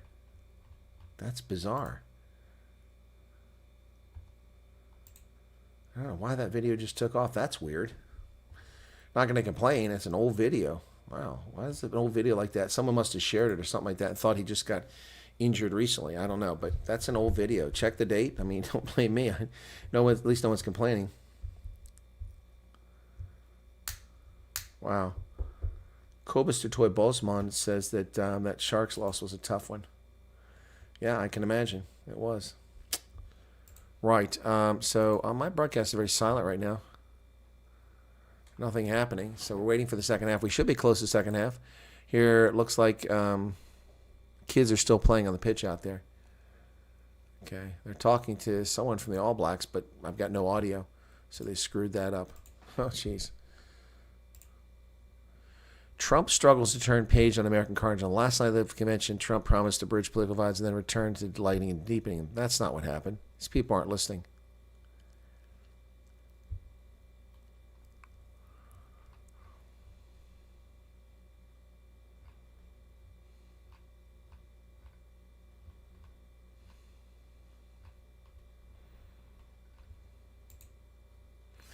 Well, they're very poor work on this broadcast here. I don't know what they're up to there. So, anyway, yeah. So, let me check in on South African news real quick while we're waiting for this halftime here. Alan Winde pledges support for the government national unity, but will fight for a fair budget for the Western Cape. Yeah, okay, sure. Thanks. Independent media is being sued. This is IOL by the lecturer for $1.2 million. He should sue for a lot more than that. University of KwaZulu-Natal lecturer Mohammed Yakuba Vadwa, who was incorrectly identified by independent media as the person behind the Golem account, is suing them for $1.2 million.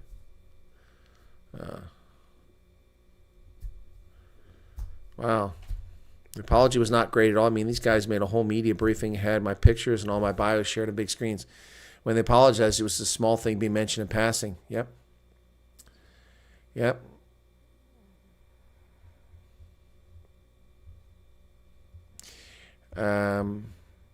Wow.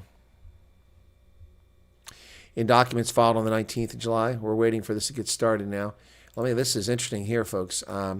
In documents filed on the 19th of July today, his legal team stated that the post attracted 108,300 viewers, 782 likes, 545 reposts, and 116 replies, some of which labeled him as a racist who must be castrated.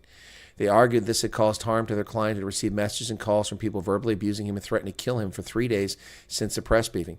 On the 15th of July, a contract killing was arranged by an unknown person or persons offering to reward $250,000 to the person who would kill the plaintiff. As a result, the plaintiff suffered severe emotional and psychological trauma and had to move himself and his family to secure locations. The documents have listed 9 defendants stating each participated in the publication of the allegations by uttering, endorsing, or planning them, and instructing or printing them to be uttered at press conference, as well as a live stream on YouTube and X.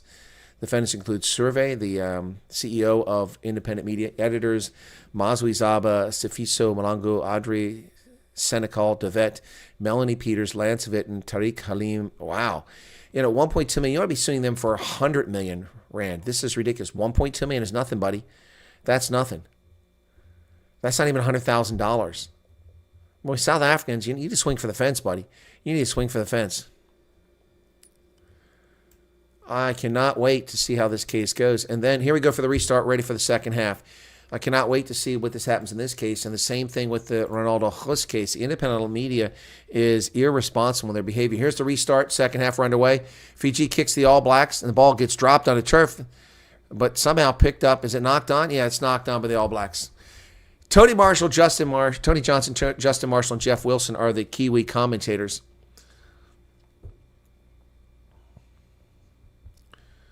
So it'll be a scrum to Kiwis, or to the Fijians, as we start the second half here.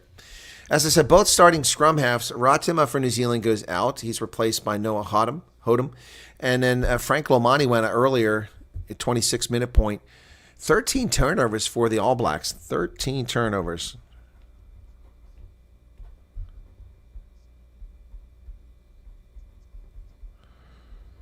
$12 in the first half. Here's the restart. Takwa comes in for Doge. Doge is out for Fiji. And Heta.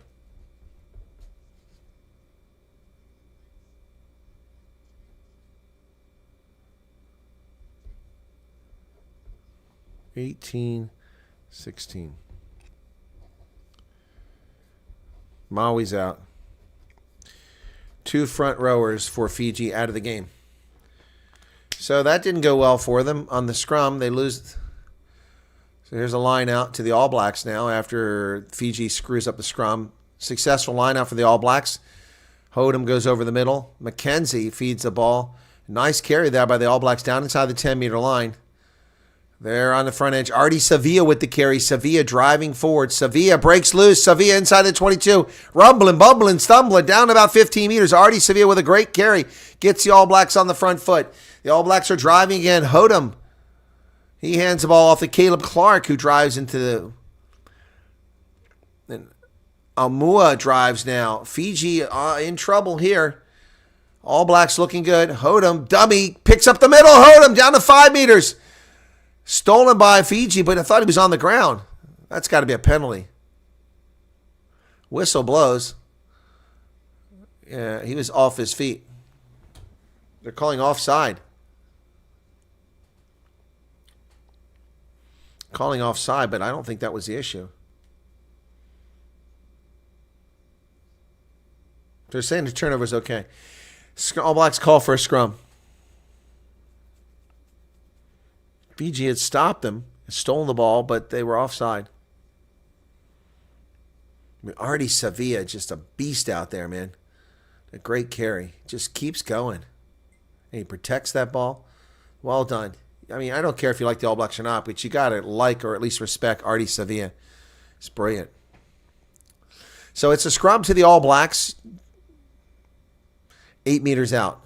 Artie Sevilla at the back of that scrum. Crouch. Bind. Set. And it collapses. Artie Sevilla picks up and goes. Is all by himself working forward. The Fijians stop him. From the ruck. Hodum. Oh, nice carry forward there by Scott Barrett. Down to 5 meters now. Caleb Clark with the ball. He's tackled.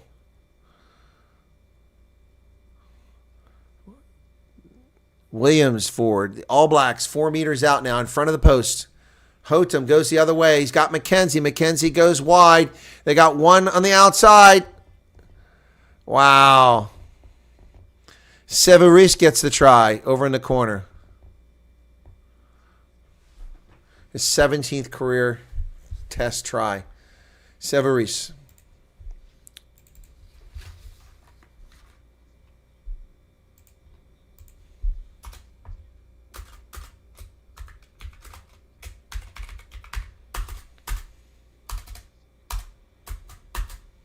Severus with a try for the All Blacks.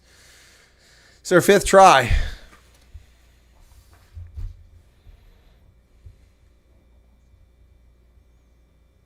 Nice play. Beautiful try. Beauden Barrett held that just long enough to suck in defenders. So McKenzie now for another kick. This one's a 41-degree angle, 49 meters away. Low probability of making it. It's just 41% is a probability. Early in the second half, and the All Blacks are firing all cylinders. It's McKenzie's, the weird smile he puts at the post. That looks like it's going to be good. It comes right down the middle. Flags go up. Flags go up. It's 33-5.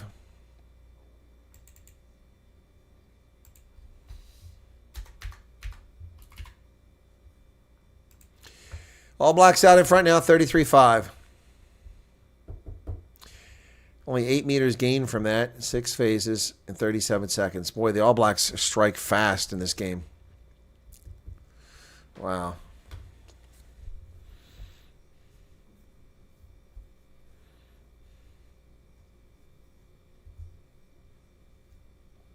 Oh, the All Blacks on the loose again. Caleb Clark. Oh, he threw it away.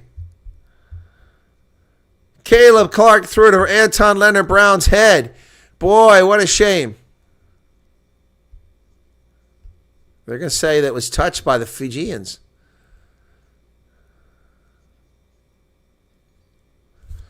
What's that? We got something going on there. Well, thank you, Jay, for subscribing. I appreciate that. It's very kind of you. Not my best day. I'm not an All Blacks follower. So the All Blacks get it back because it was hit by Fijians knocking it in touch.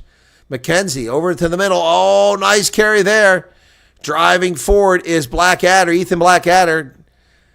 Hodem tipped backwards. Artie Sevilla picks up the mess after Caleb Clark leaves that ball hanging like a big matzo ball out there. All Blacks drive to the 22 into the hands of Luke Jacobson. Jacobson down inside the 22, finally tackled. We're going to have a knock on here. Couldn't clear it. Be a scrum to Fiji. Why is there a person on the field? What is she doing? The physio. Nobody's injured. She's just walking around out there. Get off the field. Nobody's injured. Makwala comes in for Tabavutu. 23 comes in for 12.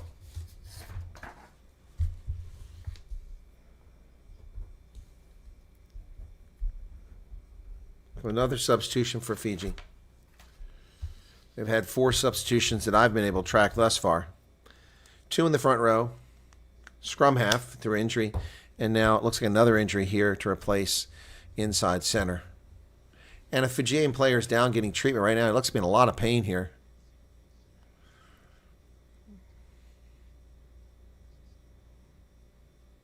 He's in a lot of pain. Grimacing. Now the physios are there. 47:09.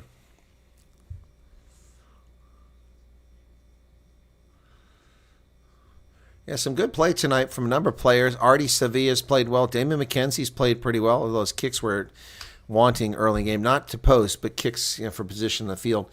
Beauden Barrett hasn't had much play, but when he has, it's looked good. Anton Leonard-Brown has been very good. Billy Proctor's been a nice gem of a find here in his debut. Billy Proctor had a good game. For Fiji, Botitu has had a pretty good game. And Lomani had a good game before he went out, but he's been out for a while now. Beyond that, not a lot of great performances by Fiji here. So we're still getting treatment for the Fijian player out there. Couldn't see who it was. I don't know if it's a scrum half. Might be another scrum half who's down. All right, now we got finally the scrum. 61% possession for the All Blacks. Ball goes in the pipe, and All Blacks blow it up, but they manage to get it out. There's the kick. Armstrong kicks it, caught on the fly by the All Blacks, kick forward, and then Fiji gets it, and they should have kicked the ball away. He had some space there, but he decided to dummy it, and then he just attracted All Blacks all around him.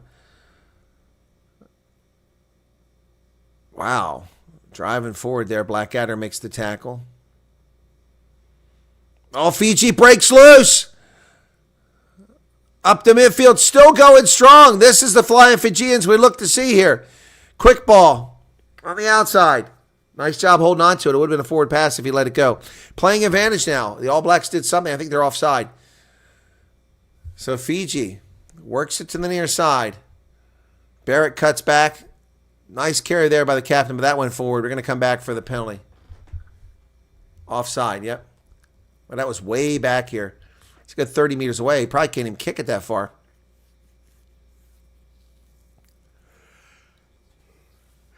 It was Tati Williams for the All Blacks was never onside when that kick was made. So 48-48 in the game. And Isaiah Armstrong Ravula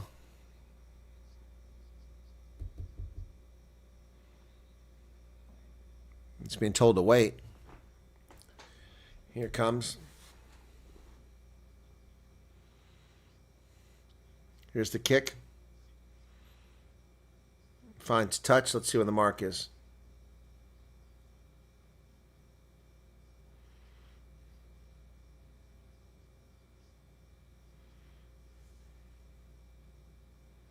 So line out the 10-meter line, which is not even where the play ended. That ball's left on the pitch. All Blacks make a nice tackle there. Pick up, they come to the near side.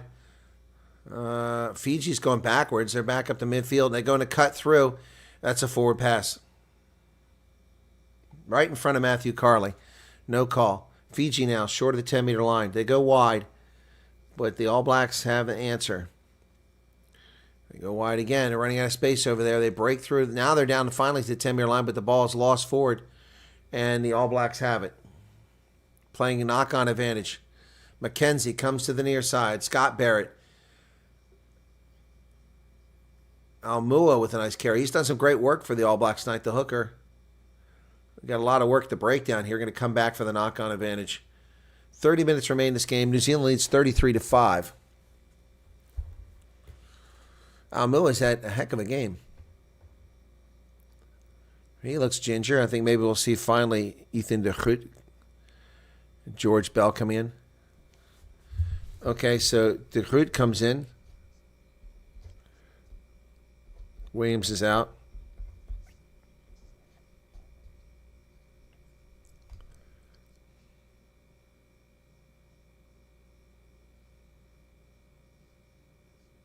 Oh, I think he might have torn an ACL on his left leg or hyperextended something. Oh, that looks bad.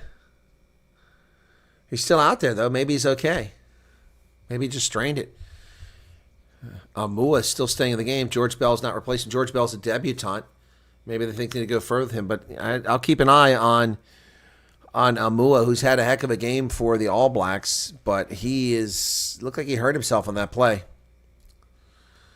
All Blacks put it in the pipe, and they blow up the scrum again. Scrum advantage. Boy, Fiji has nothing in their scrum. All Blacks there's McKenzie, kicks it to the wing. Comes out to Caleb Clark. Caleb Clark kicks it over the top. The chase is on. Who's going to get there first? Fiji gets there. Oh, and they turn it over to Caleb Clark.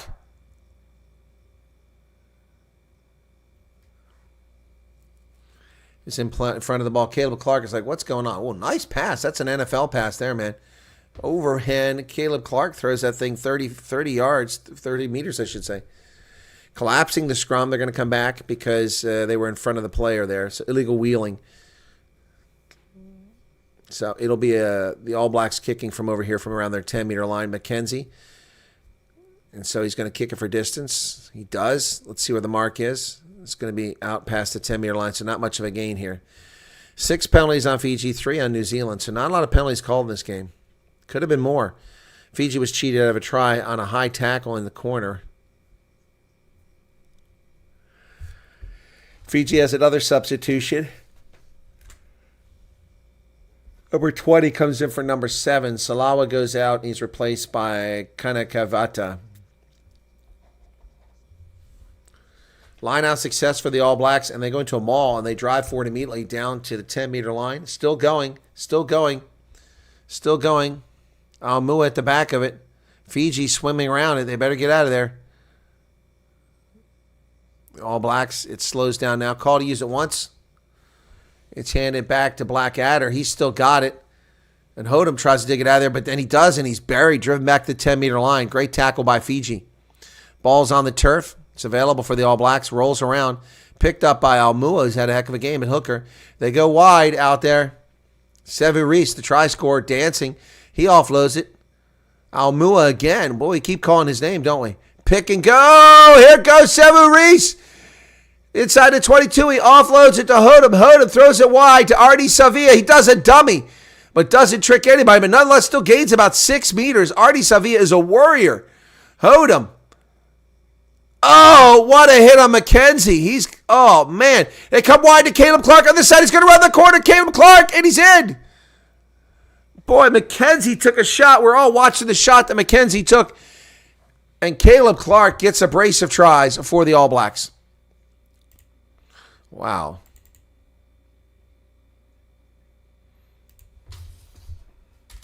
Boy, holding on to that ball, he paid a high price for that.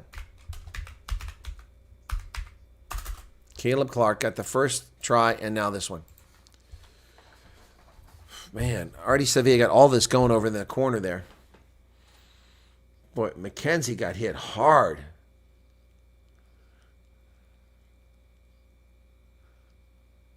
Oh, my goodness.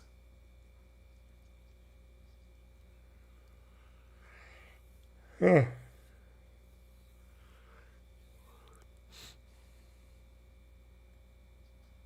Now we're going to go back and look at it.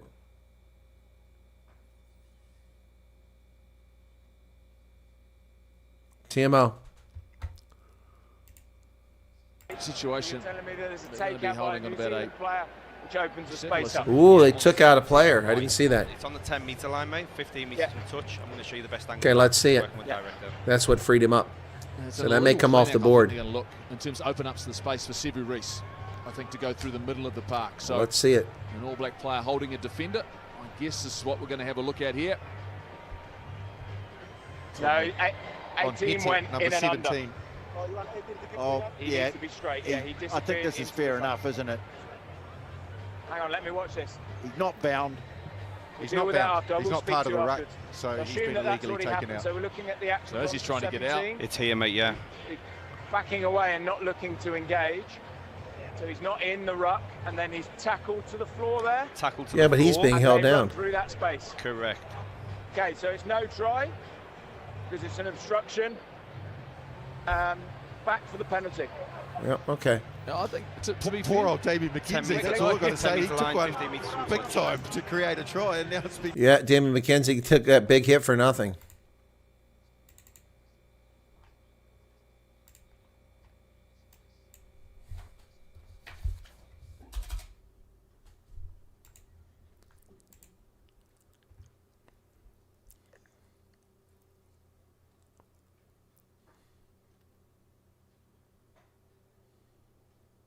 Yep. It's well described. Yep. Tackled the player who was retreating and they created the gap, which allowed all that stuff to break free in the first place. Well caught by the TMO there. I wasn't sure how that happened. I didn't see that. I was watching the breakdown, and I was not watching the tackle. So well done by the TMO there to catch that. The try is taken off the board, so nothing added on. 33-5. Wallace Satiti is in now, number 20 for the All Blacks. His first test. Another one of those Anglo-Saxon players, Wallace Satiti. Oh, Fiji, nice deep line out. They have it. No, that ball pops up in the air. Something messed up there. Fiji has it, but they're all the way back to the 10-meter line from the 22. Fighting hard here. To the near side they come. Down to their 22.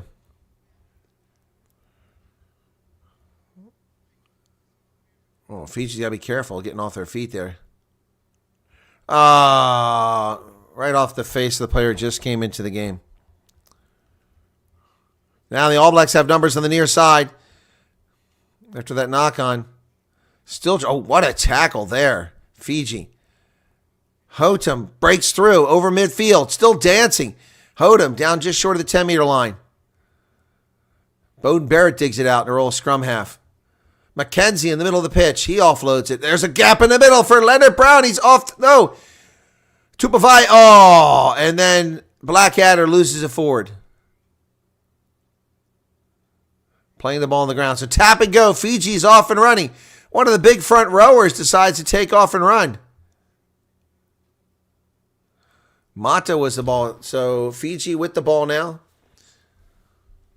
Fly half sends it, and Fiji's got a runner on the far side, but it had to wait too long for it to get over there.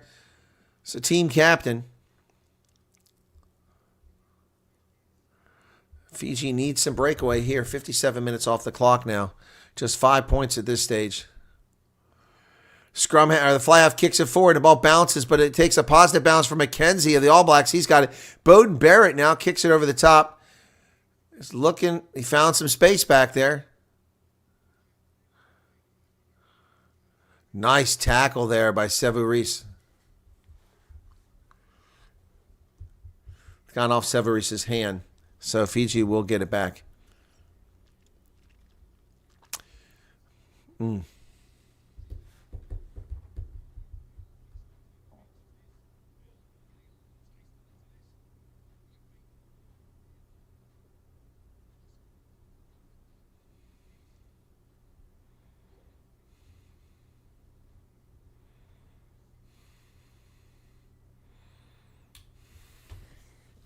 Strip ball. And the All Blacks have it again. Hodem. Mackenzie. Leonard Brown. Caleb Clark now. Fiji scrambling everywhere here. Ball on the turf. Picked up by Hodem. He sends it over to the middle. Wallace Satiti. They come back this side to Anton Leonard Brown. He's tackled. Hotham. Mackenzie back to the middle. All Blacks trying to find some space somewhere. Oh, nice move by Hotham. Breakaway. Here come the All Blacks. Back to the middle. Satiti has it. Down to a meter. Satiti just a meter short, and there it is. There it is. Try. Ethan de Groot with the try. Noah Hotham just found a little space there.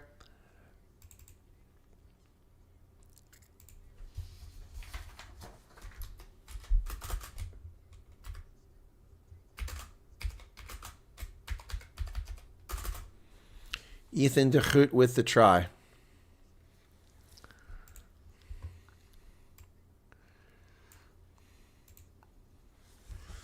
Wallace Satiti almost got himself a try on debut there. Boy, he was smelling that and didn't quite get it.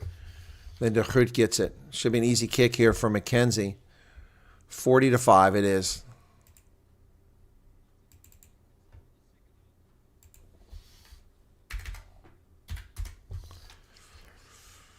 $40-5 now. All Blacks in total control of this game. I should have said All Blacks by 30 points. I did pick them to win, but I should have picked them by 30 points.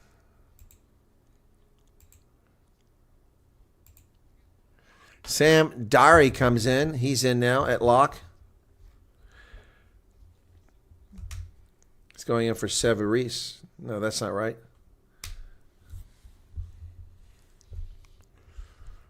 Fiji has a new fly half, it looks like.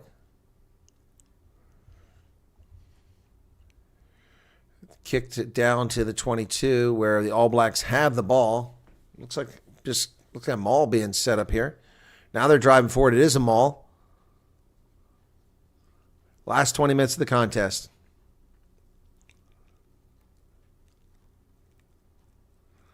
All Blacks place the ball on the ground. A lot of work at the breakdown going on here.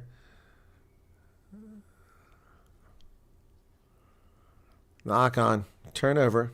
Good job by Fiji stopping it. Team goes in for 5.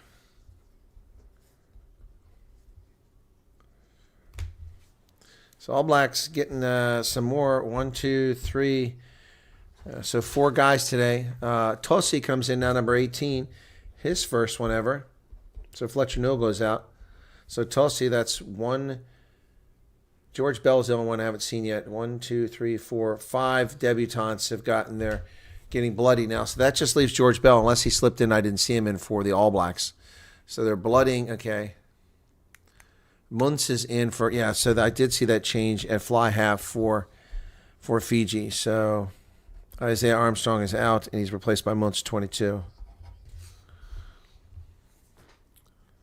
Possession, 60 New Zealand, 40% for Fiji. Bind. Set.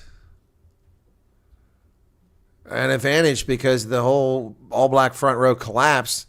So Fiji playing advantage now, driving forward. They go wide. Ball's knocked backwards. We're going to come back for the advantage over here. 18 feet up. That was the guy who just came into the game for the All Blacks.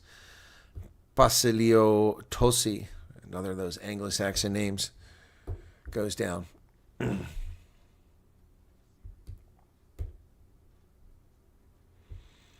40-5.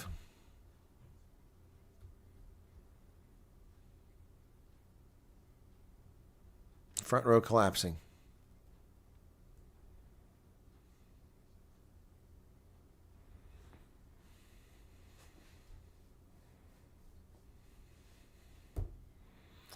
Ball's kicked to the corner by Fiji. They're going to have themselves a line out down here.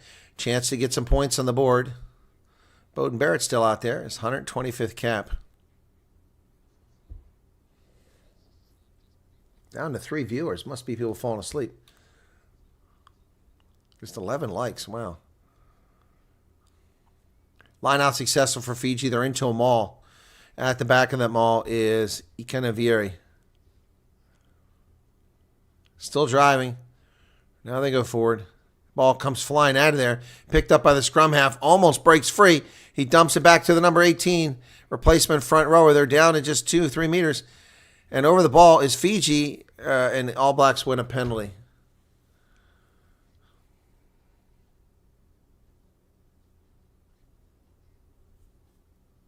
Not releasing in a neck roll. So the All Blacks win a penalty down there. Well done. Great breakdown work. Sam Derry with a steal. So Fiji wastes a chance to score there. McKenzie kicks it high into the air. It's going to find touch. It'll be an All Blacks line out.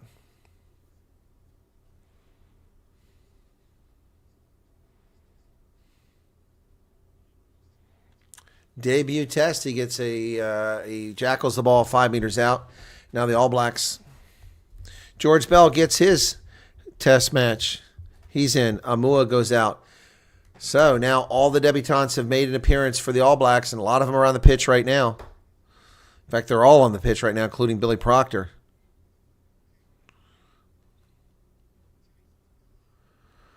Oh, players taken down. There goes Caleb Clark. We're going to come back. No try. Took the man out. So the All Blacks are disappointed, but you took the man out. Fijian player was taken out in the air.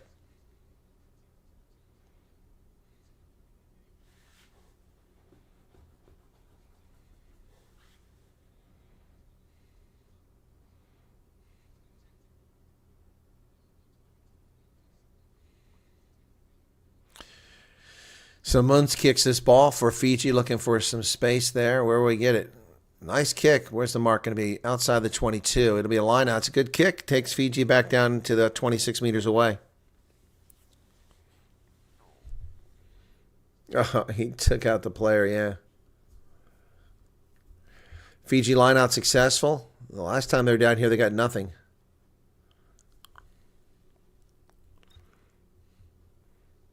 Into the middle of the pitch. Fiji just can't find an answer here. They get close. Oh, not held in the tackle and still going. Wow. Oh, he throws it away. Oh, man.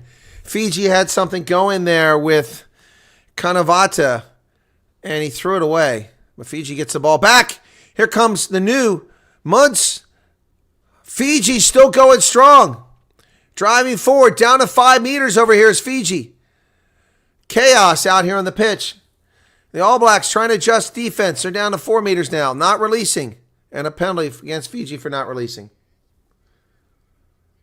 More great breakdown work by the All Blacks. Wow. Wow, wow, wow.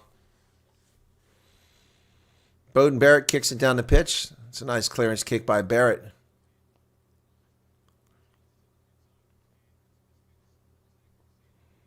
Munz did a great job here for Fiji, but nothing comes of it.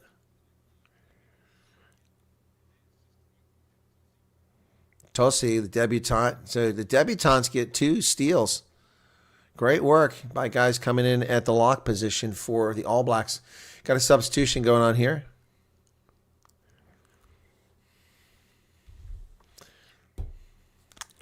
So Togi Atama comes in for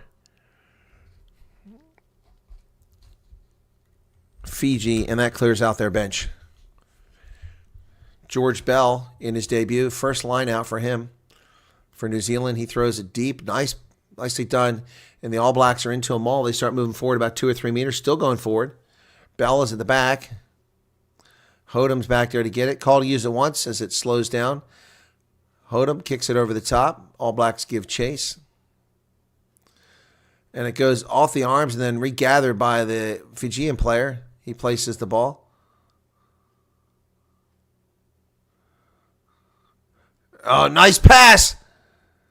But the All Blacks recover. Oh, there's a gap again. Boy, Fiji's just got guys coming. Oh, that one, a bridge too far. Turns it over. And then the All Blacks throw it away. But it's going to be a knock-on advantage. Oof, man. Wow. 67-51. Be sure to hit the like button, folks, if you don't mind. Let's get us past 13 likes. It'd be nice. It is, after all, beyond midnight for me. Wow.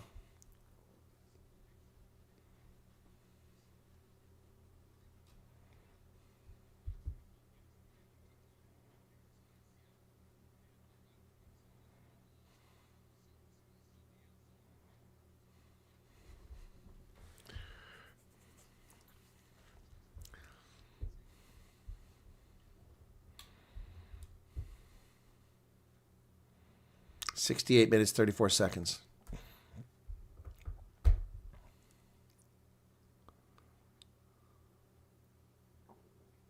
Fiji finally has a good scrum here, but the All Blacks hold on to it, and they kick it forward. Doesn't quite find touch. Fiji kicks it back the other direction. That is going to find touch, but he was outside the 22. What a mistake. What a stupid mistake there by Botitu, who had a good start to this game. He's the only try scorer for Fiji. That's a mistake. We're down to about the last 10 minutes here. Crowd enjoying the game. So George Bell with the line out here for the All Blacks.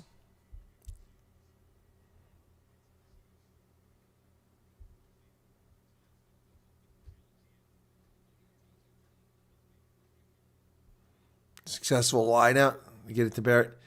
They come to the inside. George Bell carries it down there. Ball's available. Houghton. He's done a nice job as a replacement scrum half off the bench in his debut. His predecessor was also on debut but injured. Having a good game as well. So the All Black scrum halves have done a great job distributing the ball today. Nice tackling. Leonard Brown has had a good game for the All Blacks as well. Houghton nearly stripped of it. And McKenzie, Barrett to Caleb Clark. He dances inside. Caleb Clark drives to the 22. Ball's available. Hotham. McKenzie. Sam Derry's tackled, but he's lost the ball, and Fiji comes up with it. Less than 10 minutes remain, 40-5. Kudavole. Munz.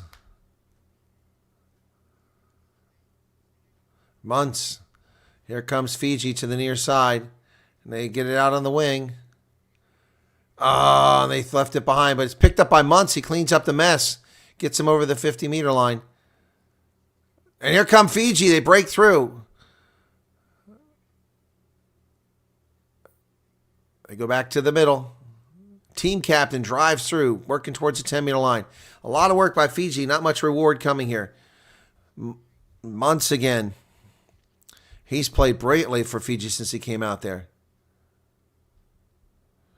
Radaraja's not really doing anything here. Fiji's lost all its momentum, 7 phases now, so they work back to the middle. Fiji with possession, but they're not getting anything here.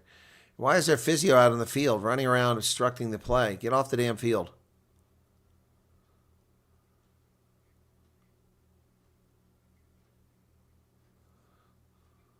No penalty on Scott Barrett for not rolling away there. Sam Derry's there for another tackle. This debutant is playing very well for the All Blacks. Nice dummy there, but it didn't fool the All Blacks. Fiji comes to the near side, right in the middle of the pitch, and they lose it forward. And it's bounced around. The All Blacks have it. McKenzie. And McKenzie kicks it away. A advantage is over.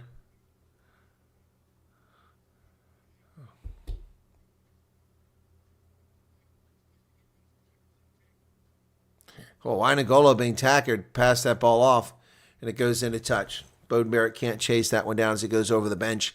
8 minutes remain. 40-5 is the count, folks.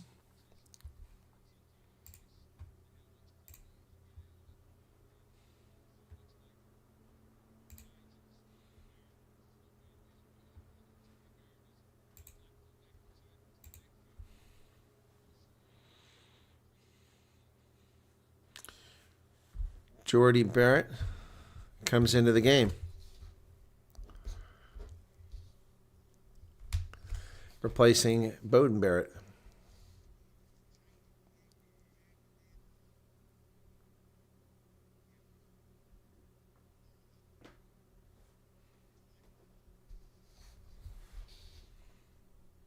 Hotham playing the ball on the ground. Hotham.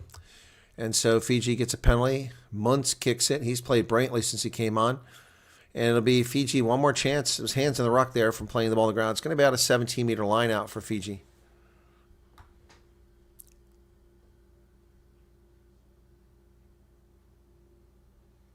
Oh, yeah. All right, Fiji line out. They go deep. Beautiful line out, and they get down to 6 meters away in front of the post. Nice job by Barrett to scoot out of there so he didn't get called for not rolling away. Fiji desperate to get some more points on the board here late in the game. Curl volley comes back to the inside.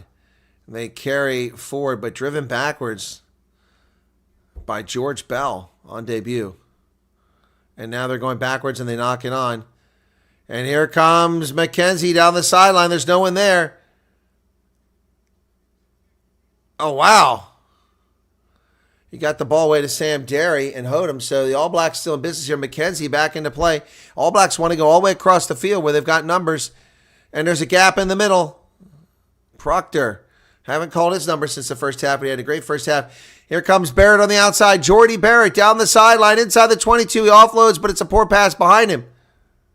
And it's a knock-on. It's a knock-on. And Moni Nada was out there. It's his second test match. So it's a poor pass by Jordy Barrett. So they turn it over. Boy, McKenzie has just been a terror for Fiji today. Absolute terror.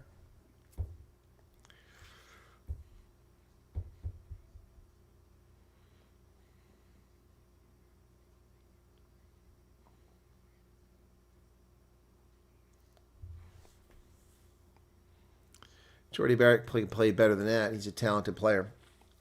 14 likes. That's a little bit better. Thank you for that, whoever put the like up. Appreciate it. 40-5 at Snapdragon Stadium in San Diego. A record attendance for a rugby match in San Diego tonight. I have no idea what the numbers are, but it's going to be pretty good. There's much larger attendance than we saw for the USA versus Scotland game or for Romania. 2 Fijian players getting treatment right now. Actually, one's getting his boot taped up. The other's getting his leg stretched out. And we've got 5.5 minutes remaining in this one.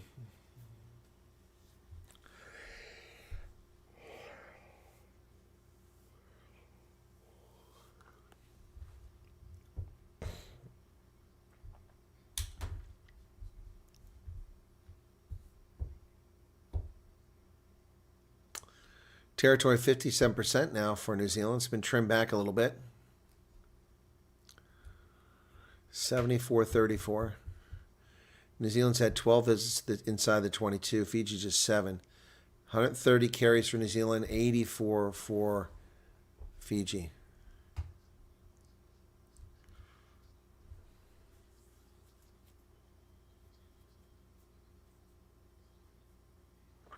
All right, here we go. Missed tackles, 48 for Fiji. My goodness. 48 missed tackles.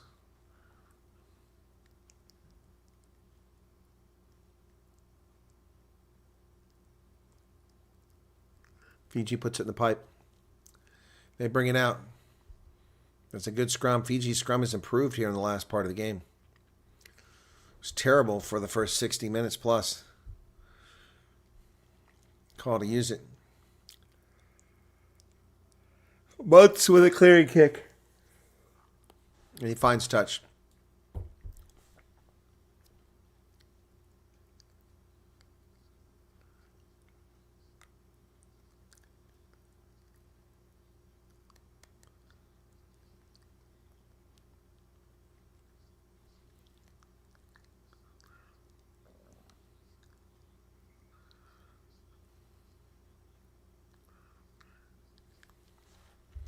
$75-56. It's a 40-5 contest at the moment. Line out. All Blacks successful. Driving forward here. Outside the 22. George Bell at the back. Call to use it once. George Bell still going forward. Hodem digs it out. Throws it over the middle. Proctor. Quiet in the second half, but huge in the first half. All pick and go by the All Blacks. Ottawa. Satiti now, who nearly had a try a few minutes ago, drives back to the 22. Nice carry by Satiti. Wallace Satiti. He's taken down. Hodem. Fed across. And they got Caleb Clark on the outside again. He's a menace. Down to about 10 meters. Hotham. All Blacks down to 5 meters. Pick and go. Caleb Clark. So close. And there it is. George Bell on debut. His first match in All Black jersey. Wow.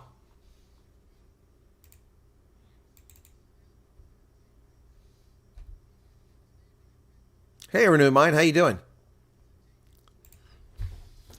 So George Bell on debut. But the debutants have done very well for the All Blacks tonight. Erica, good morning. Welcome to you. I didn't see you there. It is after 6 in the morning in South Africa. By the way, I'll have a video coming out later on I have to make about the Independent online is in trouble, folks, here. They are in trouble. McKenzie's gone far back here. 2 minutes left. Here's his kick. Good decision. He's got it. Beautiful kick. All right, Damian McKenzie's been brilliant today. 47-5. Looking for half a century.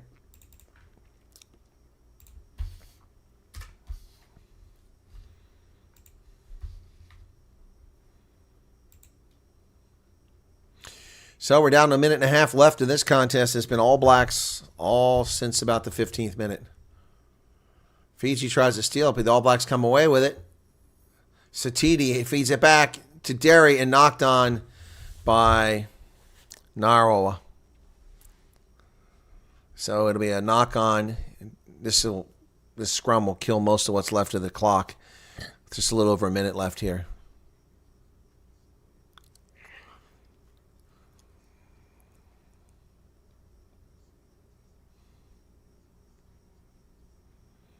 All Blacks play Argentina on August 10th in Wellington. That's part of the Rugby Championship. August 10th. Not that far away, folks. 3 weeks. We're back to that. Just 3 weeks away. Fiji collapses. Going to reset it. 30 seconds remain on the clock.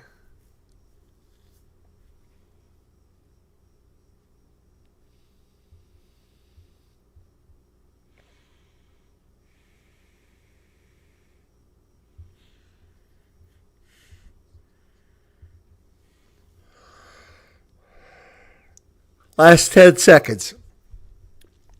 If the All Blacks get the ball, all they have to do is kick it into touch. Doing the Mexican wave. Big crowd tonight in San Diego. Yeah, it is very hard for Fiji. They've made big mistakes at the wrong time. Scrum goes well for them. Muntz comes outside. Nice carry here. Oh, but they pop it up in the air, and the All Blacks are going to get it. Knock on by the All Blacks. So over the hooter, that's going to be the game. That's it. Final score is 47-5. Fiji just gets a single try out of it. Scott Barrett comes over and shakes the hand of Carl Dixon.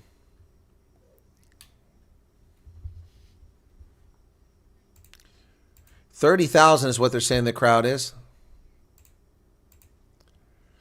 All Blacks 7 tries to 1. 47-5. A lot of debutantes out there introduced to the world tonight. Looking pretty good. And that's going to be it, folks. Who's your man of the match? Mine would probably be Damian McKenzie. All right, so 47-5. That's going to do it for tonight. Another long day for me. Tomorrow, it's here on Rugby Senate. It's Springboks hosting Portugal from Bloemfontein. All right, so lots of tries here. That's going to do it. We're going to wrap it up there. Thanks for tuning in. Really do appreciate your support. Be sure to hit the like button if you don't mind. And it was my pleasure for covering it. Hey, Kobus, yeah, it was a tough one for Fiji. Yep. So, anyway, thanks, everybody. Do appreciate being here. Good to see some names I don't recall seeing. A renewed mind. Thank you for being here and being a subscriber. Thank you. How did we do? We get any subscriptions today? I think we picked up some subscriptions. Let me take a look at this and see today what we did on subscriptions. Yeah, we started at 11 and we got 30, so 21 subscriptions today on a Friday. That's not bad. It's not bad at all. Thank you for all the people who subscribed today. Appreciate it. Keep working towards that 5,000. When I get to 5,000, I'll be pretty happy with this channel. But we're short of 5,000 subscribers. Thank you all so much. And congratulations to the All Blacks who popped the cherry on a lot of players tonight. And now they have a lot more talent. This is looking much better for the Rugby Championship. You're welcome, Kobus. It's 12:24 in the morning here. Yesterday, I finished at this time from the Republican National Convention after a 4.5-hour live stream on my regular channel, and then I did a short video, which I made for members only, about this whole silly thing with Aaron Sturts and Citizen Guardian. All right, cheers, everybody. Thanks. I may make a video tonight, so it'll be available. Have a good one. God bless. Thanks a lot. That'll be on at Colonel Chris Wyatt if you're looking for that other video about the independent line. Bye-bye. Cheers. Thanks for being here. I do appreciate it. And again, hit the like button if you don't mind before you leave. Cheers.